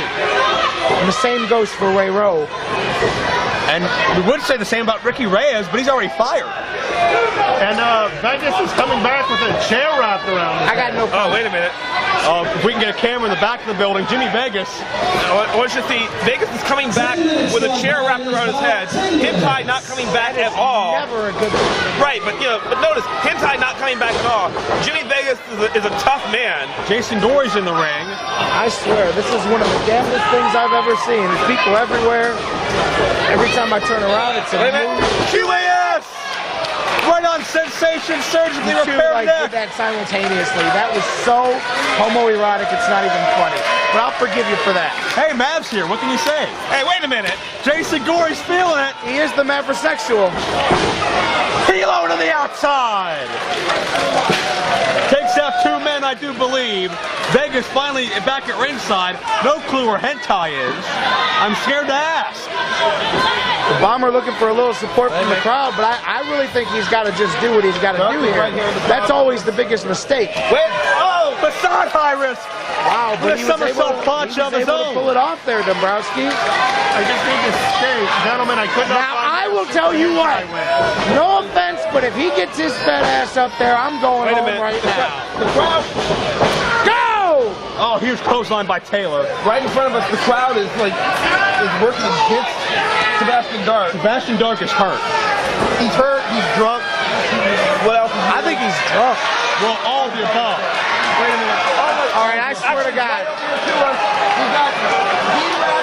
No, back on the ring. Back on the ring. my God. Fat Albert is Taylor is on top. Jump off the top rope. Look at Shulo. Look at the leap of Shulo. Okay, this is 2 of the biggest men in this matchup jockeying for position here. What the hell? Come on.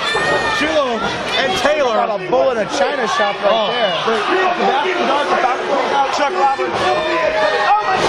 There goes Shane Taylor. Drop kick out of the ring by Logan. This is absolute carnage. Dark is rambling around here. He's angry. Sensation is dazed. Drop kick out, or ring him out for Chuck Lambert, right in front of us. You're not saying my name, are you? Please, you got a mess. Xenon, brother, Xenon! Oh, hell no. Here they come now. See it. Oh my God. If we look, oh my God. Look up there. Hey, he's up top. He's up top.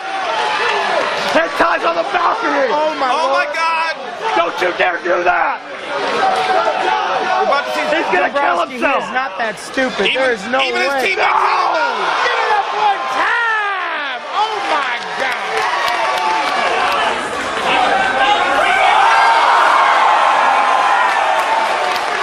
All 10 men down. Hot diggity. Damn, and a biscuit and gravy, baby. You still want to be in this match, J-Rock? I'm cool, Daddy. I've been on the receiving end of that one before, and I swear to God, it takes one crazy son of a... What does the IWC mean to Super Hentai? What does this night mean to all of us here tonight? You're seeing it firsthand right now. If I was Super Hentai, I'd have looked down at Kato, seen his shirt, and said, stop. I'd have never jumped off there. Kato was in the back. Didn't get as much of the brunt. I just saw him drag Dean Radford to the ring. Now what? Yeah, but you see, this match has been going a little How bit. is Hentai up? How is he walking? Is the time off going to affect Radford at this point in the match? A Kato KO wrestles crunch. every weekend.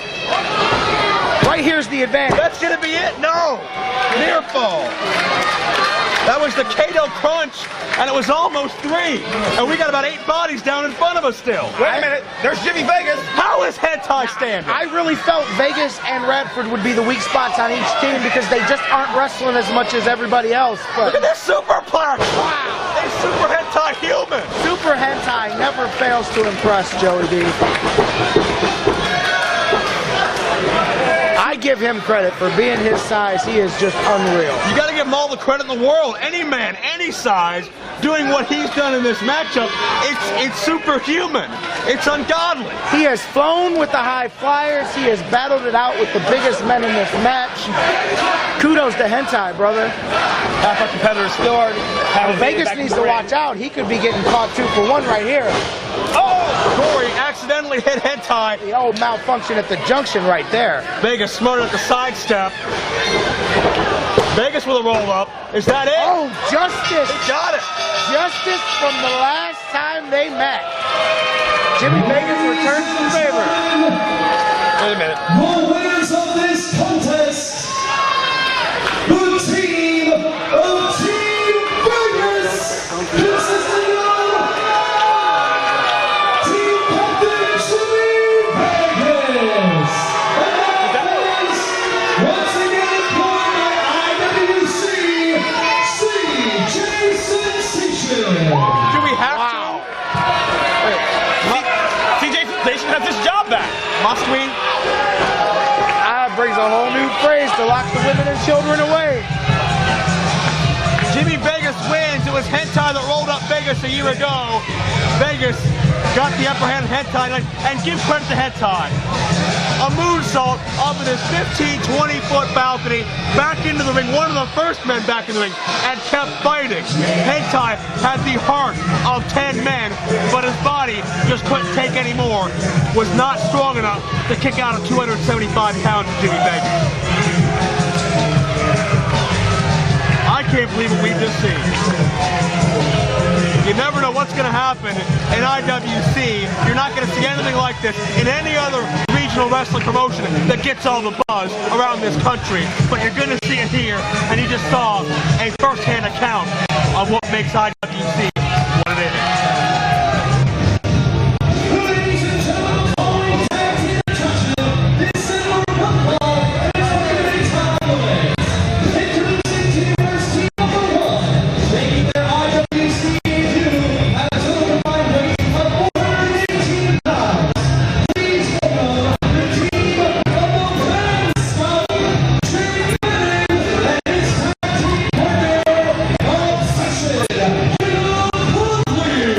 Man Scout Jake Manning kicked out of the Boy Scouts at age 18, so he formed the Man Scouts.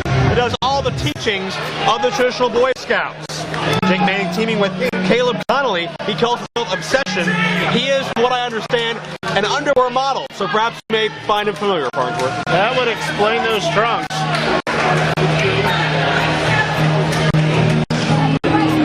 Some individuals from the North Carolina area presented to us in part by our co-sponsor this evening, HighSpots.com.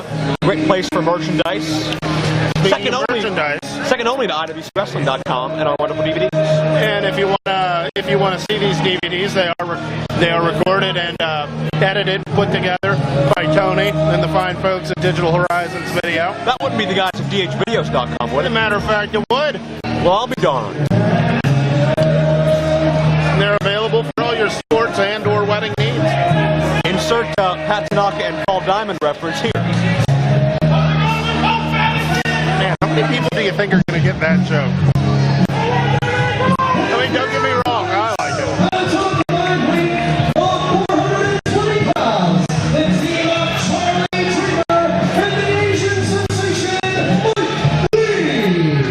Mike Lee, the Asian sensation, Charlie Dreamer, on the way to the opposition of Jake Manning and indeed Caleb Konley.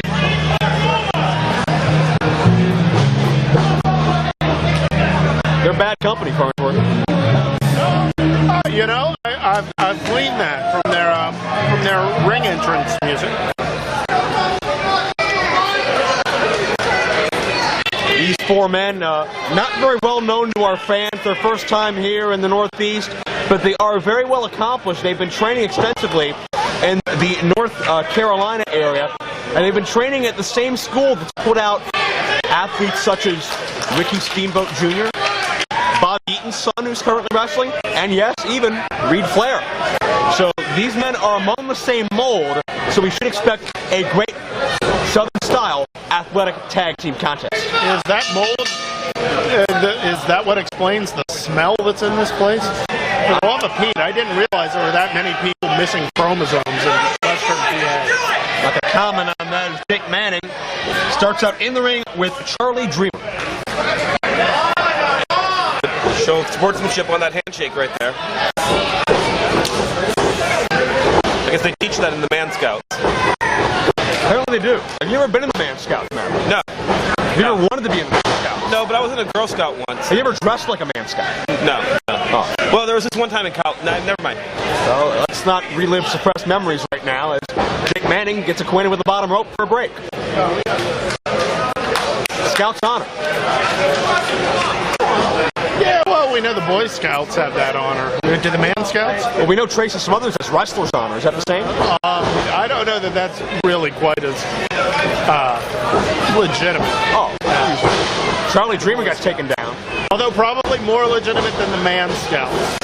Charlie Dreamer has a bit of an 80s rock and roll express type aura to him, what you say? Great arm drag takeover there, nicely done. Second time, got a lot of height on it, a lot of torque, and settles down with the arm bar. Getting the crowd behind him a little bit there, you know. And a big handful of hair. Not very scout-like. How's you gonna go in the ring with that much hair? You gotta expect a pull or two. Oh, wait a second, that doesn't make it right. Frankly, I don't know that there's a heck of a lot right about the Man Scouts to begin with, but I'd say pulling hair is probably my least concern. Roll up out of the corner. Charlie Dreamer almost got the win for his team. Great springboard there, thinking on his feet, and gets a near fall. Four young athletes looking to impress, doing a great job thus far. And you got to think that any number of these athletes could be big-time players in independent wrestling over the next several years. And we're seeing them just as they begin to make that journey. As we've seen so many other wrestlers that started out here at IWC and risen through the ranks of the pro wrestling world. And give them a lot of credit, guys. There's a lot of pressure on them now. There's well over 1,000 people in this building right now. They're not showing nerves. They're not showing hesitation. They're going full bore in the center of the ring. Mike Lee takes out the Man Scout and down with a karate-type chop. Cover, 2 endo. And Manning seeking comfort in his underwear model friend. Kind of an unorthodox tag there. Farnsworth, how do you feel about that? I'm a little creeped out. Why were you introducing them to Erik Xtasy earlier? Because Erik Xtasy paid me $50 to do it. And you offered me 40. Wait, $50 to introduce you to an underwear model? Why would he? For me to introduce them to sexual harassment. I get it now. I heard they were talking about some channel called Logo. What's that? I don't know. Oh. You want to explain that to us? No, I heard that. Not familiar with that channel. Interesting. There's a shoulder tackle by Mike Lee. Leapfrog. And down again with a martial arts style strike is Mike Lee. I'm saying when you're laying on your back with your legs spread like that on the mat, wait a second. Consider yourself lucky that you just got punched in the head. Thought we were going to revisit some of those Erik Xtasy moments. Big hip toss. And give credit here, I'm seeing a lot of glimpses here on Charlie Dreamer to the old school Southern tag teams of the 80s. Wouldn't you agree? I would completely agree with that statement. That's very astute of you, Joe. Who told you that? Stop. And it looks like the Man Scout and his tag team partner seeking refuge here, and now it is Caleb Konley tagging out to the Man Scout, who... That's smart wrestling. He's got a canteen. That's pretty good. Oh, please. That never occurred to me before. What, a water bottle too low class? A canteen? He's not camping. He's not hiking. Oh, but, you know... And there you see why. You've never been in a wrestling match, but sometimes you just want a little bit of refreshment in it. Well, of course you do, but you don't have time for that. He did have time for it. Only because he spat it in the guy's face. And Caleb Konley from behind. Great torque on the belly-to-belly throw. Pop the hips well. Oh, he is an underwear model. What do you think of Caleb Konley thus far, gentlemen? Exuding a lot of confidence in there. But wait a second, roll up. This could be all now. I'll tell you, I was very impressed with that suplex. Very true, and a nice jackknife pin as well. And right back, taking control of the arm. I wish he'd have a different set of trunks, but I mean... But what are you, a fashion consultant now? No, they look like underwear. I'm a fashion consultant. Would you wear underwear in the No, ring? not I mean, like that. just underwear? No. 5 minutes has elapsed in this bout. 5 minutes. Why are you so insecure? I'm plenty secure. You're one to talk. Handful of hair by Caleb Konley. I'm chock full of security. Sure you are. That's why you ran to the hills. I'm old man. When J-Rock showed up. I was just being polite there. He needed a seat. Of course. He is the big daddy of destruction, you know. I had heard that once. I did. I left so that he wouldn't have to kill one of you two. Let me guess, you gave it up one time for him. My seat? Yes. Yeah. Check out the hang time on this suplex. Great strength for the Man Scout. 6 o'clock. All the blood rushing to the head of Charlie Dreamer. This could be all here. Coulter down only gets 2. Actually, we're about 5 hours away from 6 o'clock. Reverse chin lock cinched in by Jake Manning. These related to David Manning? I don't know. I'm wondering if Charlie Dreamer is related to Tommy Dreamer. That's an interesting question. As long as we're looking at second-generation wrestlers. That's where true. they're training. That's true. And Dreamer reverses the sleeper, but Manning able to turn towards it and drop him down.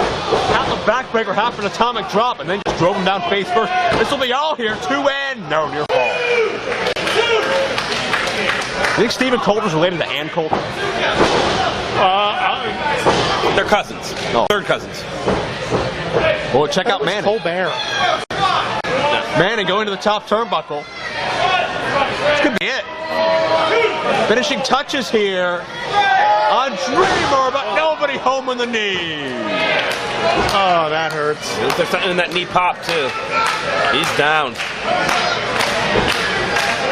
Going for the tag here. Charlie Dreamer trying to figure out where his corner's at. Both Mike Lee and Caleb Konley desperate to get in there. We got 2 fresh men, gentlemen. And Mike Lee exploding the Asian sensation. It's a house of fire here. Heel kick, nicely done. And now focuses on the Man Scout. Wait a minute. A little bit of a Ric Flair. That's true. Some of that training coming into play. And it continues into other generations. It doesn't quite work. I've seen it work. Well, check this out. Sunset flip by Lee. Konley trying to hang on. Manning trying to help him. Oh, break the glass. Sunset flip. This is it. He got it.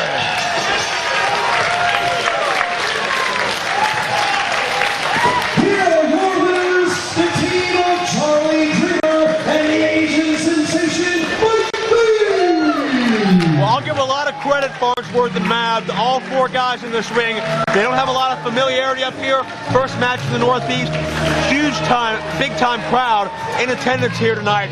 But they gave it their all in the ring. And we have seen, I think, among the beginnings of four very bright careers here in independent professional wrestling and perhaps beyond. Yeah, they did a great job. Tonight, the fight's on. 6:30. Did Shiima get all of it? Shiima with a 6:30. He did. He's done it. Shiima Xion. Can you believe it? Shiima Xion.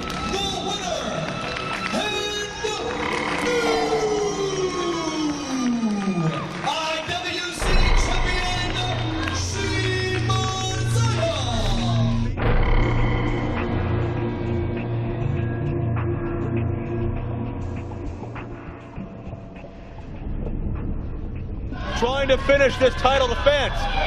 Strong splash. Connects this time. He's got the count of three. Shiima wins it. And Rowe just said, you want to finish now? Finish it now.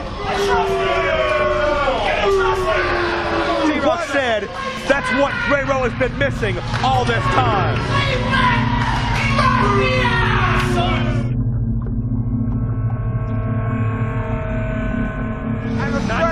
Wait a minute! Death Row! Shiima just went down Death Row! Oh my god! What? Oh my god! Oh, the Dragon Sleeper! The body scissors! I grew you, and I grew you for the belt, and that's how you treat IWC?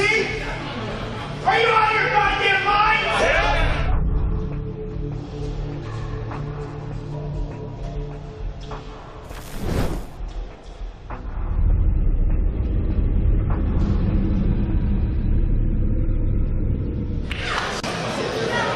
Ladies and gentlemen, the following contest is one half of our double main event, set for one ball, 60-minute time limit, and it is for the IWC Championship.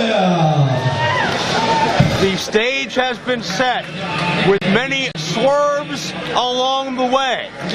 But the road ends tonight in the Rowe Shiima Xion Championship saga with one final title defense. We've seen a few unclear conclusions. We've seen a lot of controversy involving the allegiance of Rowe.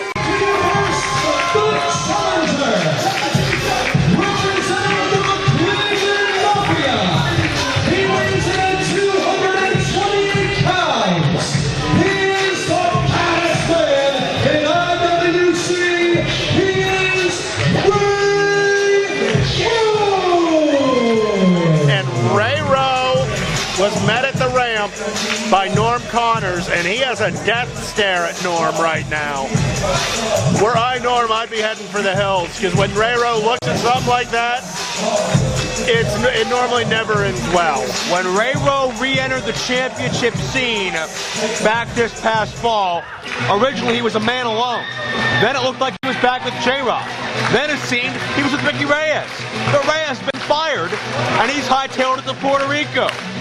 Rowe, apparently still a part of the Cleveland Mafia with Shane Taylor, now enters without any more tricks up his sleeve that we know of, no more secret allegiances, and he's ready to face the absolute best on the IWC roster.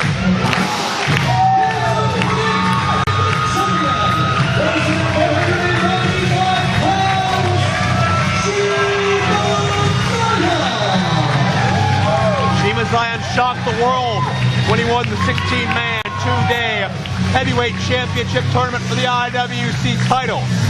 He continued that wave of momentum when he overcame the challenge of Rowe. But is he only tempting fate and prolonging the inevitable by accepting a rematch? Ray Rowe is sadistic. He's emotionless. He's a killer. He will do anything it takes to get what he wants. And Ray Rowe is a man who does not know his own power, does not know his own limits, if he has any. Shiima Xion, looking confident now, but he's staring into the face of a glorified machine. We're seeing signs of the old Shiima Xion, the 170 pounds of smut Shiima Xion, posing for some photos. Ray Rowe will not let go of the championship he feels should be his. After this matchup, Rowe may have permanent possession of that belt. And knowing Ray Rowe, I do mean permanent.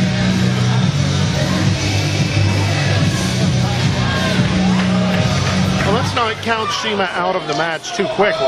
Not at all. You can never count Shiima Xion out. 2008 Wrestler of the Year as voted by IWC fans, multiple-time title holder, but there's no way he can't be the underdog now. And that's saying something considering that he already has, what, 2 wins against Ray Rowe? Back-to-back wins?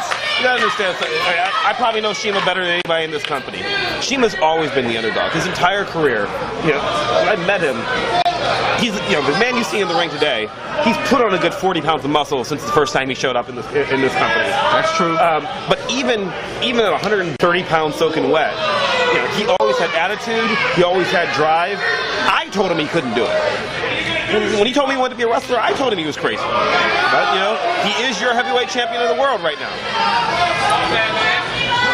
And it seems the personal stakes are at a high point after the chaotic altercation we saw last month, which saw Ray Rowe and Shane Taylor turn on J-Rock. Surprised to even see J-Rock here tonight after that beating he withstood, but certainly he would like some retribution.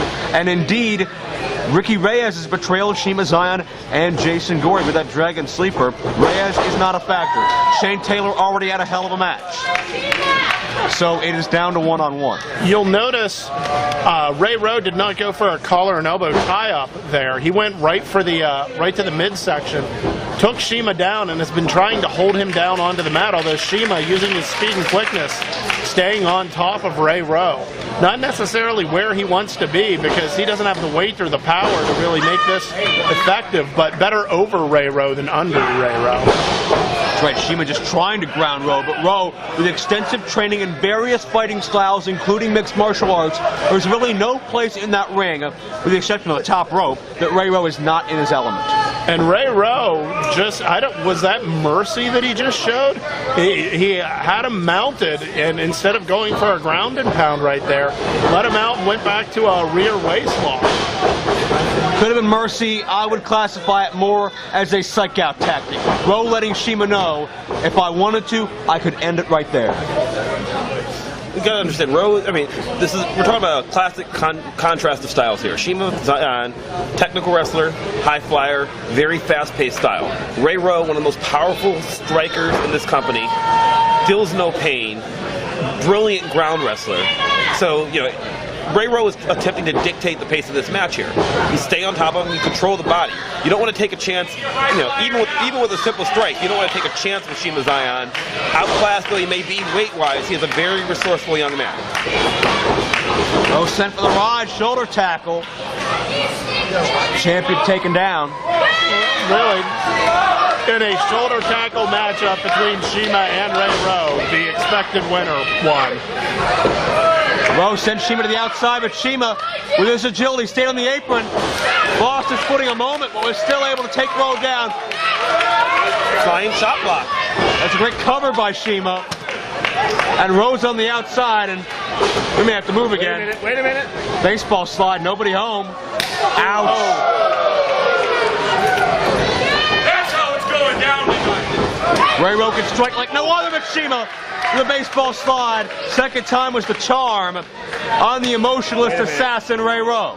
I've said this a million times. He's talking about the most dangerous high flyer in this business. Just as likely to end his own career as anybody else's.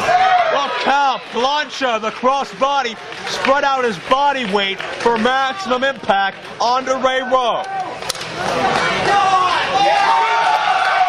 And Shiima first one to his feet. Ray Rowe still laying on the ground outside the ring. That's not padded. That's protection for the floor. That is no padding for these athletes. Oh, look out. Ray Rowe sent into a sea of wooden chairs. And there's nowhere in there that feels good. And we saw earlier with John McChesney how impact with those chairs can severely change the dynamic of a match.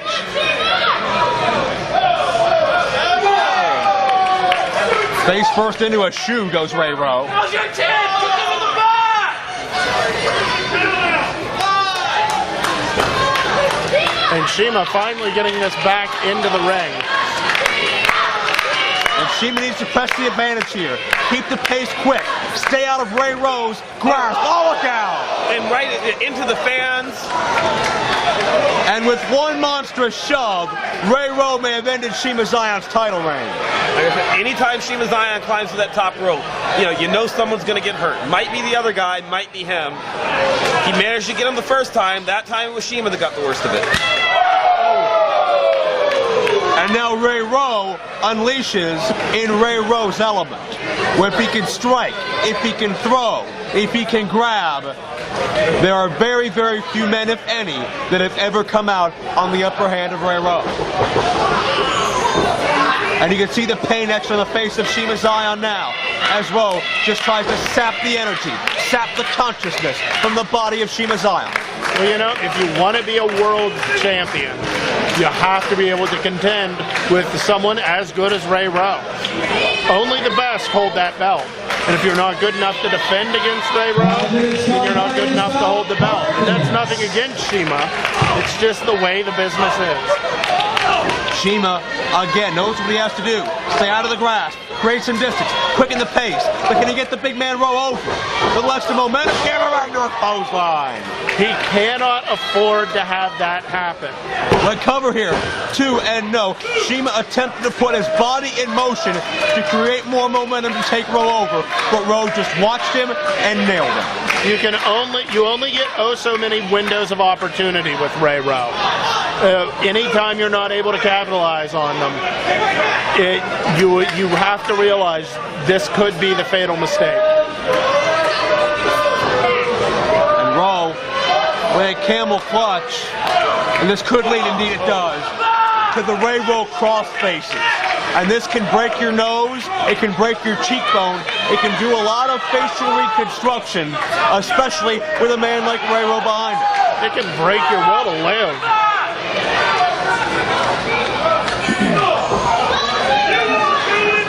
Shiima Xion and model just like Konley that we spoke earlier.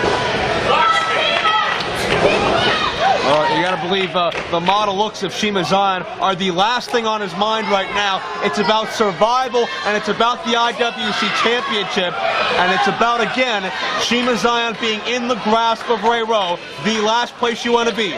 Rowe can squeeze you, he can throw you, he can do whatever he wants from that position. And Shiima knew it. And again, fancy footwork now to keep Rowe guessing. But he has to get up, he has to get some space between him, and he just can't. He's trying to crawl to safety. And nowhere to go. Straight forearm to the face. Talk about the conflict of styles. We got to cover it too. Could be almost a new champion. Talk about a conflict with styles. You've seen Shiima trying, like you said, stick and move, stick and move. You've got a lot of acrobatics, a lot of flash, and then Ray Rowe just counters it with one big punch to the face. And now Rowe, once again, is able to measure Shiima Xion and keep Shiima off his game. Mixed crowd here, certainly Shiima Xion, the definitive fan favorite, but a lot of fans respect what Ray Rowe can do as well, because no other man on this planet can do it quite like Ray Rowe can.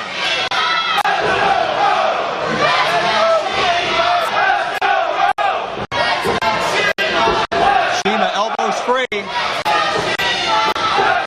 And Rowe, elevation, but the agility and balance of Shiima leads to a kick. Rowe was dazed, but only to a knee. to hurry. Oh, too late. Rowe still has too much in that system. Oh, wait. Who knows how much Rowe has in that system? Who knows what Shiima will have left if Rowe can hit this superplex? One of the best suplexes in the business. He's holding on for dear life. A suplex machine, but Shiima counters, but only momentarily. The belly to belly sends Shiima 10, 15 feet across the ring for a near fall. He almost threw him out of the ring with that. And that's diagonal. And how many men do you know with that kind of power? Besides me, not many. Rowe is all business right now.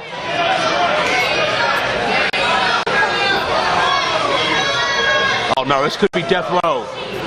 This is the beginning stages of Death Row, but Shiima knows that. He felt it before.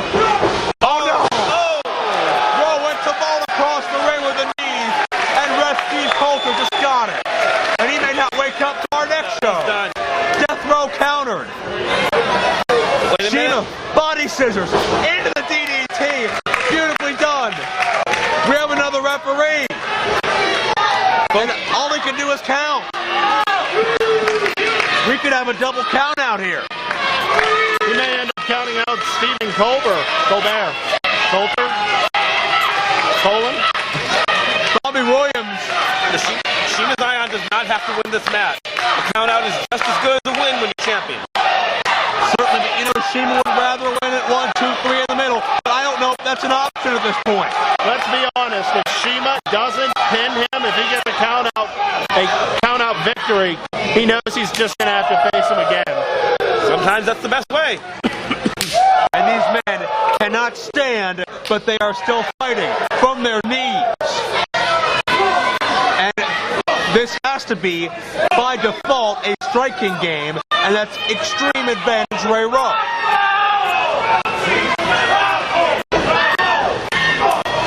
Shiima throwing blows like he knows how to. And he certainly does, but not quite like Ray Rowe. It's moves like the Hurricane Rana that may take Shiima to the promised land. The elbow, head of steam. Shiima has momentum on his side. A second DDT, but Rowe, for a moment at least, still on his feet. Could this be all? It's Rowe out now. A springboard tornado DDT. Thank you, Chuck. What an impressive move from Shiima Xion. Every time you think that tank's empty, he pulls a little more out of it. Without question. And both men, it's everything in their being to just merely stand at this point.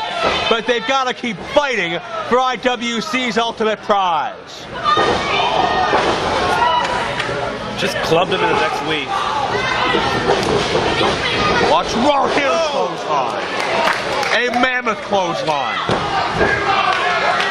What? Was that a 1 count? That was a 1 count. That's the only person I've ever seen to kick out of something like that. One is Ray Rowe. Variation of the chaos theory. Wait, was that 3? That was 2. That was 2 and change. Somehow Shiima Xion instinctively sent a message to Ray Rowe they're kicking out at 1. I can't believe that.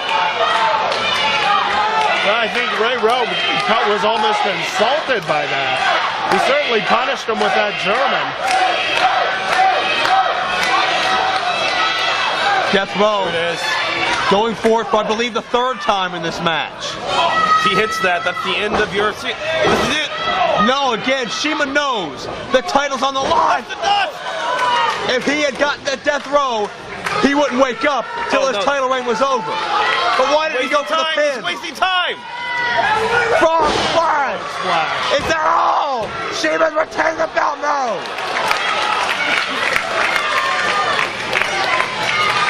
And Shiima's beside himself. He has to be asking, what more does he have to do? Ray Rowe already starting to get up. This might be too late. Too little too late. What more can he do? Rowe ducks. Shiima pressing the advantage, walked into a knee. And Ray Rowe, unfamiliar territory. We talked about Rowe on the rope. It's the only place he's out of his comfort zone. Only time it favors Shiima Xion. And he capitalized the Hurricane Rana. And Shiima is on top. Wait a minute. We've seen this. Corkscrew. Didn't get it. Didn't get it. And rose up. The knee. And Shiima's head bounced off the turnbuckle. We've already seen him kill someone with it before. Chaos Theory. With the bridge. Did Rowe? No. Another near fall. And listen to the crowd. They can't believe Shiima Xion surviving this onslaught. This is what IWC is all about. This is what you cannot find anywhere else. You want to understand why Shiima Xion is wearing that gold belt. It's because of this effort. Watch Ray Rowe's temper. Hey, no, no, no, it's a referee. Death Row on Bobby Williams. There's nobody left to count. That's it. He's done. We only have 2 referees in house. He's done. That was not a good move on Ray Rowe's part. Now what? Ray Rowe had this match won. Shiima Xion's got nothing left, but there's nobody left to make it count. Rowe let his temper get the better of him. Wait a minute. Oh, God. Now what? More counters. Well, on the biggest night of his promoting career, Norm Connors has the ring bell hammer. Is going to get into the ring and bring the law. And you did this in our biggest show? Norm very irate with Ray Rowe, obviously. I was grooming you for the belt, and you did this to me and them on our biggest show.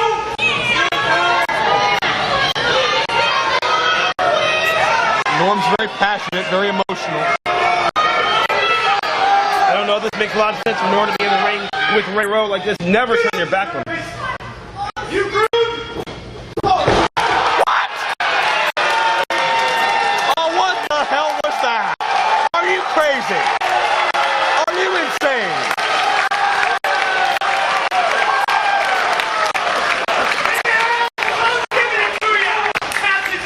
He's giving it to him. You don't give anybody the belt. Another. The dragon stretch. Has Norm lost his damn mind? Has he lost his ever? Oh, Shiima Xion there, but don't do it, kid. Come on, Shiima, stay in there. Shiima's got to fight. Do it, kid. He's got to fight, but he couldn't. Oh my God. For God's sake. What did he do? Snap under pressure? The biggest night. Your winner, and IWC champion, Ray Rowe. The biggest night of Flair's promoting, or biggest night of Connor's promoting career. Ric Flair here. So many others. And this is what we see. This is how he behaves. He gives the title to somebody. Listen to me. You and Jimmy DeMarco never belong in the finals of that tournament. You never deserve this title. You want to do it, and you know what? Your ass doesn't have it anymore. This is your new champion. You hate his music. Shiima proved himself. It's all political. This championship wasn't decided in the ring. It was decided in a damn boardroom. It's politics. It's favoritism. Rowe's the chosen one, and it's damn sickening. This isn't the Cleveland Mafia. This is Notorious Norm's house. Notorious Norm.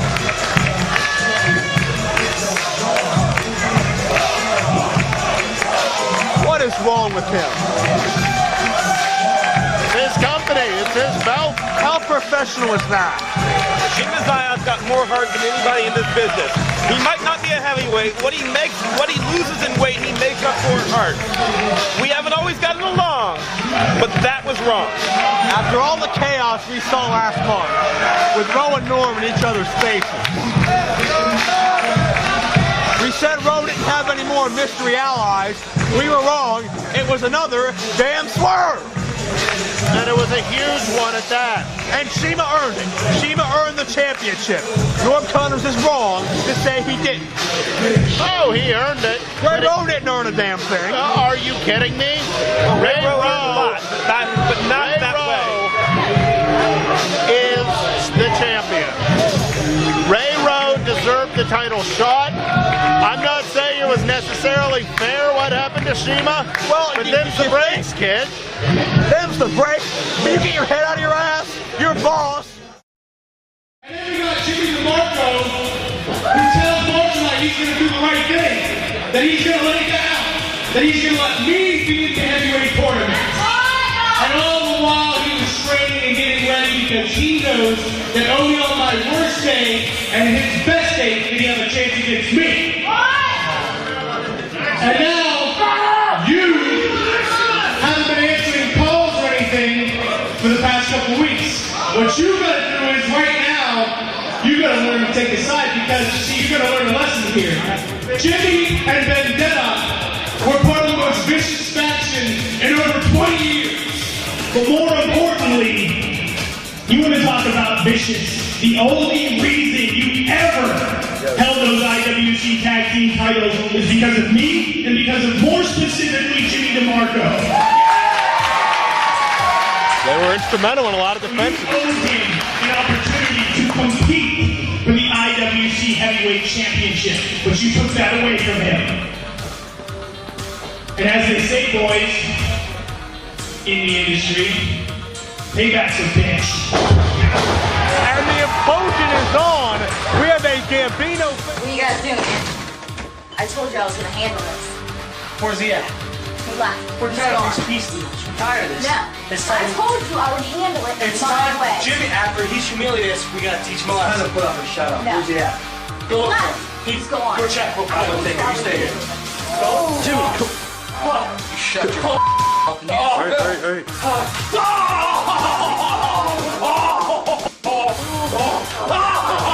Jimmy. I've ever seen. Oh my ass! Why would you guys come here? Why would you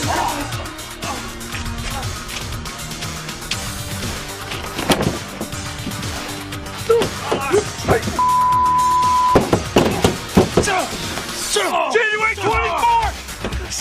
Bring your vendetta! It's over! You couldn't shut up! Even the family!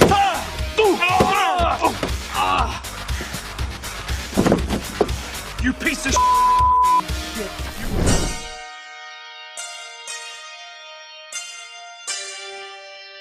Let's up the evening. It is a tag team attraction.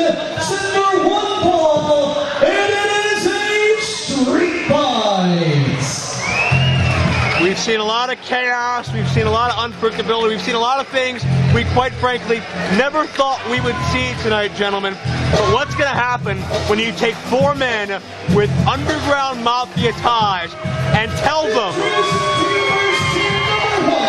At a total combined weight of 462 pounds, Mickey and Marshall, the Gambino brothers. four guys with underground mafia ties that hate each other, and you tell them they are not only allowed but encouraged to do whatever the hell they want to each other. You see Fletcher and Ferrari out there with the Gambinos as well. They picked their allegiances. And this Gambino family split, despite the positive fan reactions Chess Fletcher's been getting. We've seen Vicky Gambino out here very uninterested.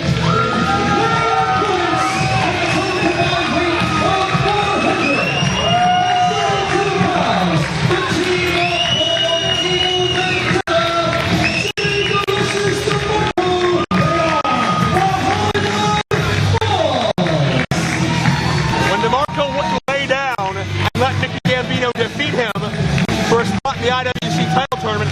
That's when the rift began between DeMarco and the family. DeMarco wouldn't be just another minion. And from there, it was time to choose sides. Vendetta went with his longtime tag partner. Fletcher and Ferrari stuck with the family business. Tonight, it all comes to a head as the Gambino family explodes in physical and violent fashion. since the split, Jimmy DeMarco has become a cult phenomenon, a fan favorite, a winner of 4 IWC Year-End Awards, and yes, that's a record, beating AJ Styles' previous record of 3.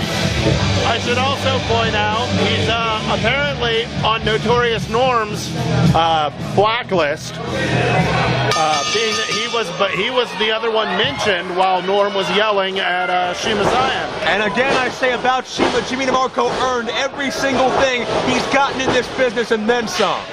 He deserved to be where he's at, and he deserves to be where he is in the feature matchup tonight of one of IWC's biggest shows ever. And the street fight is on, folks. Do what you want, bring what you want. It is a war of attrition. I should point out, conspicuous by her absence, Miss Gambino. Yes. Not here. Well, I'll tell you this, we saw her last month out here during the Gambino tag match, and she was on her phone, she was minding her own business, she wasn't even watching the match. She wasn't paying attention. It seems that she is really just sick and tired of watching her charges fight amongst themselves. Well, they're not just her charges. I mean, you're talking about 2 of her brothers and her cousin, sure, and a lifelong friend in Vendetta. Sure. This has got to be hard for her. You always say blood is thicker than water, even in pro wrestling. But what that means is, even when something like that falls apart, we've seen these guys go at each other in the ring. We've seen these guys go at each other in the streets. And they send videotapes in. The Gambinos attack their cousin in the street and send us a videotape for the website. That's just cold. Well, they certainly are proud of their doings, so to speak. And DeMarco's got some plunder. Steel chair. And then he walked right into it. And you can see his head snap back on impact. Might have lost a tooth there. Looked like Mickey was going for the save for Marshall, and Jimmy DeMarco realized it. Oh, God. I believe Marshall caught DeMarco and slammed him again on that unprotected floor. That is basketball floor with a thin padding, not even a padding, a covering. It's a rubber covering that we use to make sure the floor doesn't get scratched. Nobody cares about DeMarco's body. I'd put it at about a 16. Oh, God! Least of all his cousin, Marshall Gambino. That was a straight chair shot to the back of the head. The chair is dented, and I can only imagine the damage it did to Jimmy DeMarco. And we see Just Flexor looking for more chairs. And this is only the beginning of a long, arduous, painful road. You know, keep in mind, gentlemen, whenever we saw the Gambinos' assaults in the past, that was just business. This is personal. We may see the end of a career in this matchup. I would not be surprised to see the end of a career in this matchup. They're going to do as much as they possibly can within legal bounds to one another to prove their side is right. Crowd's chanting for blood. I don't think we're going to be disappointed if I know the Gambino brothers, and I do. Well, Marshall Gambino's rearranging furniture.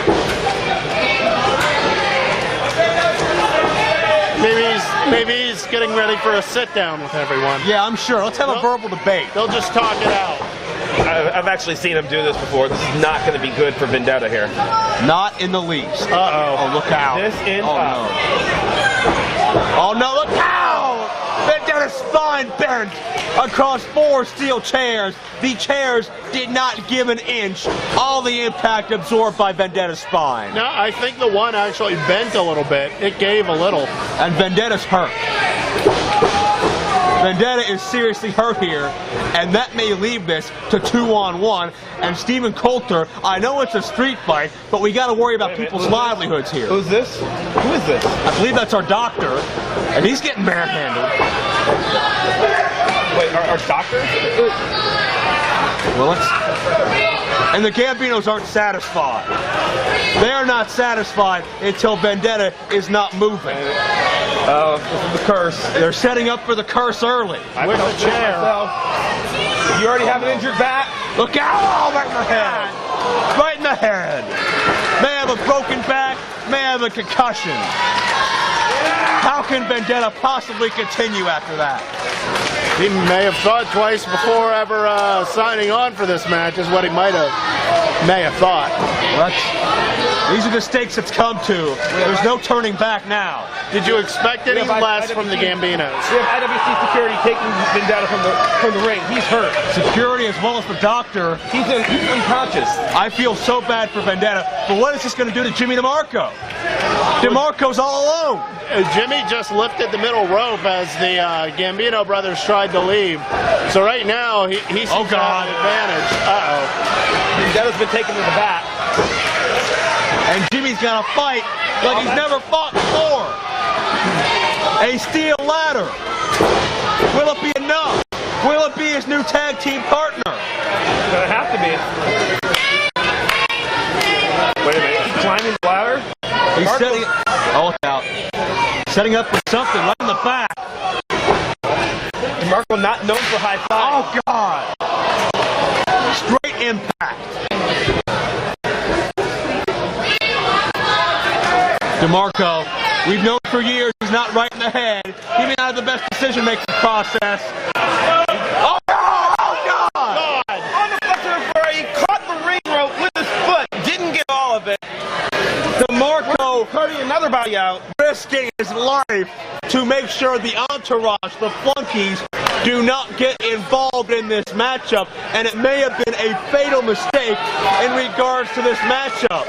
And this may have been attrition. This may have been one-by-one dissection of the Hollywood Balds by the Gambinos. This may be proof you do not mess with the family.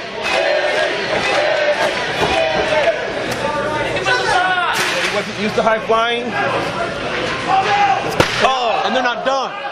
They are relentless. I don't know that this is the match I would pick to try out my high-flying ability. No. Well, he had to do something. He had to take a risk. He was outnumbered 4-1, and he knew it was only a matter of time. DeMarco took out 2 of those 4, but the bad news, he may have taken out himself permanently. Yeah, but Jimmy DeMarco, double tough. I mean, look, he's standing after that, which is an impressive feat. He's barely laying against the ring rope. I mean, this is academic at this point.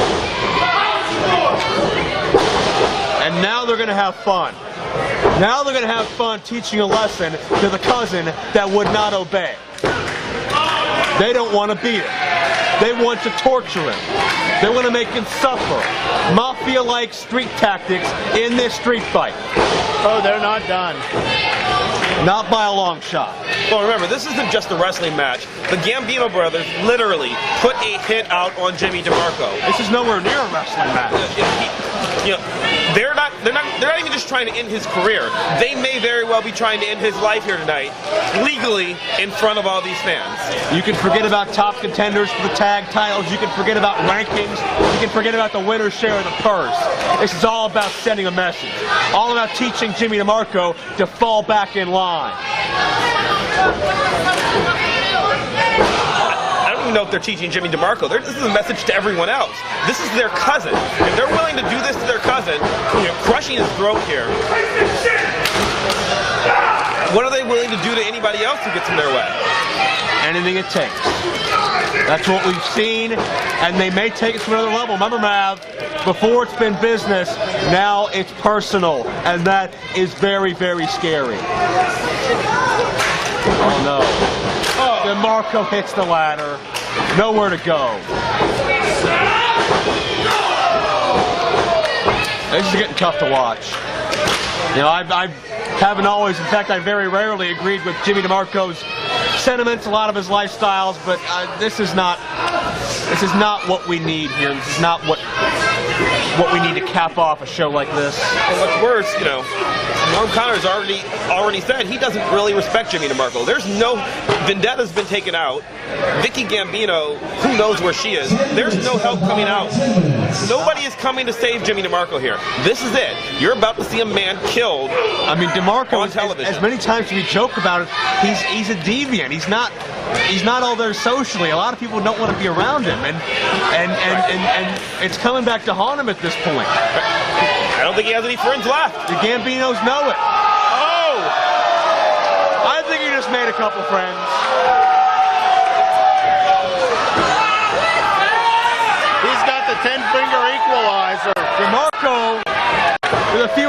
and meatballs. Does not release his grip there. Oh my God! Oh my! Oh! You called him a deviant. With all due respect to you-know-who, we may have a new dirtiest player in town. Let's just say the Gambinos may now be the Sopranos. Check out Mickey. DeMarco, big time mistake. Tried to go to the top rope after all he's taken. Not used to high flying. No. Wait a minute. Oh! To the base of the spine. Pinpoint precision by 300 pounds of Marshall the Bull. And they both got chairs. It's suspicious. It's vile. Did you expect anything less from the Gambinos? Absolutely not, but I expected it to be a 2-on-2 fight. Come on, at best you expected a 4-on-2 fight. Well, that's true as well. But I didn't expect DeMarco to be a man alone on the recipient of these shots. These sickening shots. DeMarco trying to cover up. It's all he can do. They don't care. Rolls to his stomach to not get hit in the face. Rolls to his back to not get hit on the back. He's done. This is 500 pounds combined of pissed off Italian. And no one to stop it. And now what are they planning to do with that ladder? I shudder to think. This. Oh, God, a spine buster. And this goes so far beyond what we've seen, maybe not far beyond what we expected to see, unfortunately. But Jimmy DeMarco, as great as it was, no regrets, stand up for yourself, don't make the mistakes that other people have, take advantage of your opportunities. It may be costing him his career right now. There's a price for that attitude. It's all admirable to say stand up to the bully and, you know, and fight the good fight, but you don't always win the good fight, Joe. Oh, he may not survive the fight. 300-pound splash on the ladder. The biggest frog, and he's done that before. That's the biggest frog splash in this company. Never done it with a ladder, though. Never done it with DeMarco's body the way it was. Flexor and Ferrari are back up, but as if anybody needs them at this point. It's effectively 4-on-1. And notice, gentlemen, the tremendous lack of pinning attempts in this matchup. What are they going to have to do to be happy? They're going to kill him. I told you. They're gonna, I mean, I've known these guys a long time, too. I never liked them, as you'll remember. They're a bunch of bugs. They're going to kill him. That's how it ends. Jimmy's seriously hurt. Jimmy is seriously hurt. Again. And I understand problems here. I understand that, it's a street fight, but I mean, again, Jimmy's hurt severely, and he's bleeding.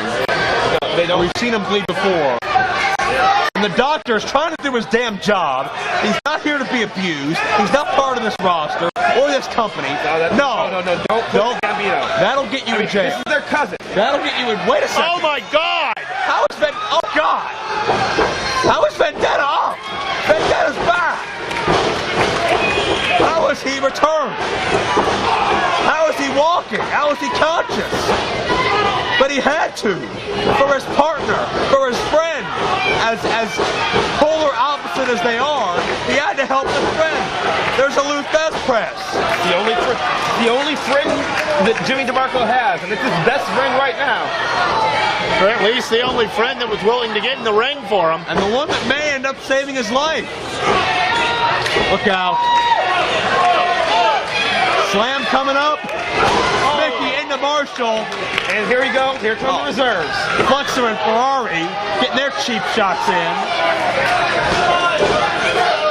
And now this is not right. They are not a part of this match. It's a street fight. I mean, come on. You're facing the Gambino brothers. You have the Gambino in a regular wrestling match. When have you ever seen the Gambino brothers compete in a fair fight? I get it. I get it. That doesn't make it right. Wait a minute. What is this? What is just? Wait a second. Friction among the entourage, and now a double Uranagi, a double rock bottom. Flexor Flexer went ballistic. Him and Ferrari paid for it. The ring is littered with broken bones, weapons, and buttons at this point. I think we've seen Chest Flexor get involved in a couple of matches recently. You know, I think he's finally been fed up. We'll have to investigate what that blow-up was about. But right now, 15 minutes gone by, 15 minutes. Right now, I'm just concerned about everybody's well-being and survival. He was angry at everybody. Flexor just prompted the bat. And Ferrari's giving chase. And I think they learned the hard way. Leave this to the contestants in the ring. I can't even say contestants because this is not a contest. It is a fight. Well, it's finally 2-on-2, but I think it's a little too late here. I might be inclined to agree with that, as unfortunate as it may be. Oh! More trademark Gambino double teams. Oh God. They're back. They're back? They're on the same page. They're on the same page again. And they got a table. They have a weapon. A lethal weapon. And they just gave it to Marshall Gambino. Flexor and Ferrari, remember where their bread is buttered, so to speak. Well, I mean, don't cross the family. I don't even know if it's about money at this point. Well, yeah. Would you turn on these two? They've seen that the hard way the past 15 minutes. And I want you to think about all the abuse they have inflicted so far, and they've decided it's not enough. Yeah, again, no pins. I don't believe they tried once. Not at all. They have not tried to win this matchup. It's not about winning. It's about maiming. It's about crippling. It's about destroying. Now, we see Mickey Gambino fly every once in a while, too. Mickey's on top. Not going to end well for Vendetta. Mickey's well north of 200 pounds. He's got a lot of power in that upper body.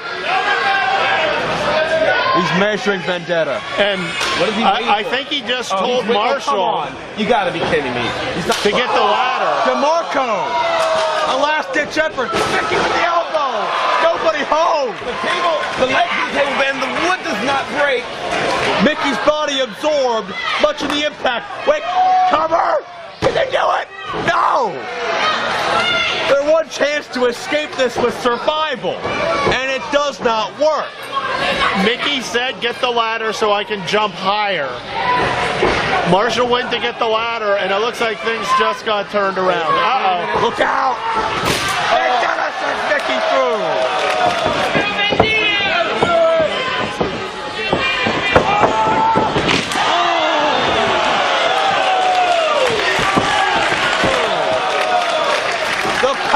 Vendetta can never be looked over at either. Vendetta fighting fire with fire. Took a little bit of himself, though. That's the problem with this kind of match. Maybe not because he wants to, but because he needs to. For the safety of his career. Is that all? 2? No! Mickey got out of it. Steve Coulter's hurt. He's been kneed in the title match. He's been hurt in this match. So Marshall didn't try to break up the pin because, again, he doesn't care about winning or losing. He was going to maim his, well, not his cousin, but his lifelong friend, one way or the other. Whether the match ended or not, that's right. The bell means nothing. Wins and losses mean nothing. And DeMarco, still standing defiant, will not back down. If you can't respect that attitude, no matter if you're the boss or anybody else, if you can't respect that, then you're not breathing. And we got another table in the ring, gentlemen. DeMarco went low. Oh, he was looking for the Pearl River Hurricane Rana. Oh! Another spine-cracking maneuver. He's already injured that. DeMarco had no control over his own body. Vaulted in the air by possibly the most powerful man in this company. And now, whatever they were planning on doing with the table, they obviously did not execute. Time for plan B. Time for a second table, apparently. One thing to understand about Marshall Gambino. Marshall is called the Bull. Marshall the Bull, the baby bull Gambino. He didn't get that. That's not a wrestling nickname. No, that's a nickname from the street. You're talking about one of the strongest men. You always say strongest pound for pound. He's 300 pounds. He is one of the strongest men in the world, possibly. DeMarco is laid prone and lifeless on that table. As no, he's not! DeMarco! Equalizer again. May have been playing a little possum, and DeMarco explodes! He fires up! Wait a minute. With his life perhaps on the line! Headbutt from Marshall Gambino. Oh no. Went to that open wound. Going well for anybody. No! No!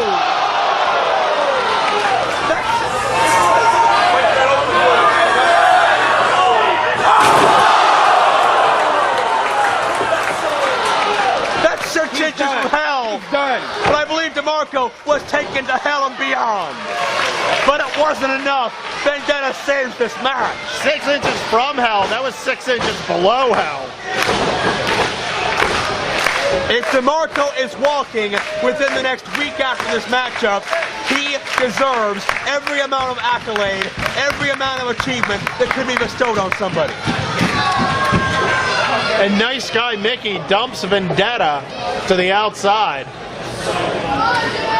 Now you'll notice Marshall actually made a pen attempt there because the one saving grace for the Balls right now is the Gambinos might have had enough.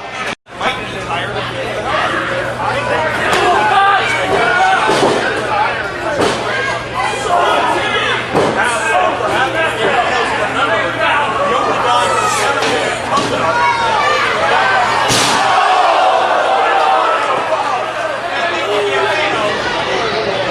Not sure what it was, but it damn sure hurts. Spine buster. Yeah, it looked like a spine buster from here. And Mickey is just laying there. Might have snapped his head on that steel ramp. Mickey is motionless. Vendetta, look out. Face first in the chair. And Vendetta's momentum, he tried to put on the brakes, but his momentum was his enemy. Another table? You've got to be kidding me. That's number 3. The stakes have been upped yet again. 3 tables, 4 chairs, a ladder, and what, about a dozen buttons? And a dozen broken bodies. Imagine Marshall Gambino, imagine how riddled with pain he is. Imagine everybody else who's even worse off than him because they can barely move.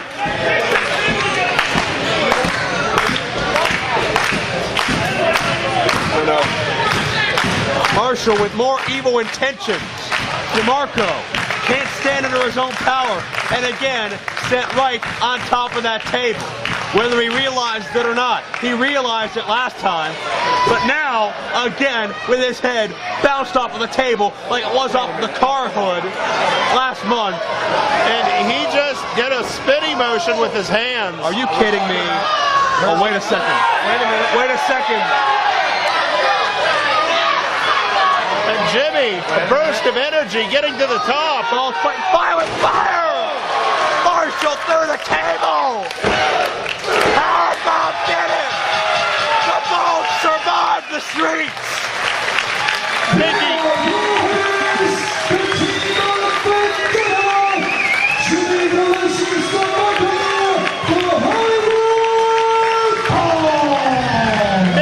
tried to get in for the save, but couldn't get there.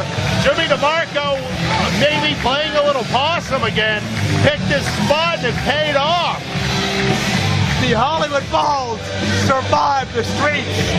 And as I mentioned a moment ago, we were all just reminded, the only men that were tough enough to hang with the Gambinos on the streets and do all these hits were the Hollywood Balls. The Gambinos forgot everything they taught and instilled in their cousin and his partner. They should be proud that they survived. The fact that they won is icing on the cake, frankly. And folks, if this isn't evidence for those first-time viewers out there, what IWC brings to the table, what we're all about, what we provide, the energy, the emotion, the drama that no other independent promotion is doing in this country today, in the ring has been Exhibit A for the past 2+ hours. Capped off with an amazingly physical street fight. Gentlemen, it's been one of the biggest IWC shows ever. Record-setting crowd at the Courtside Sports Center. Where can we go from here? Me, I'm going to go to the hospital. to hopefully they can spray me down at something to get the stench of this place off of me. Ladies and gentlemen, it's been a night no one will soon forget. It's been a night of the past, the present, and the future. A night where we honored 16-time world champion Nature Boy Ric Flair. I got something to say to North Pines. You come out here and you say you group people for something. You don't group people for nothing. Each and every one of these people who pay their money pick who's champion, who they cheer, who they boo. Not a piece of shit like you, Norm. And these people are going to be here next month to prove it. Because you're nothing but a piece of trash. And you know what? They call it the Prime Minister perversion, Norm. And it's about to get real perverted. Shook off and snatched this mic off me. Because I'm going to say something right on the top. No. What? Jimmy DeMarco will always be Jimmy DeMarco, and IWC will always be the place for top-notch professional wrestling action. And what's going to happen next month, we'll see you for our next DVD release as it just continues. What's Norm going to do? What's Jimmy DeMarco going to do? And how are we going to top this? Good night, everybody.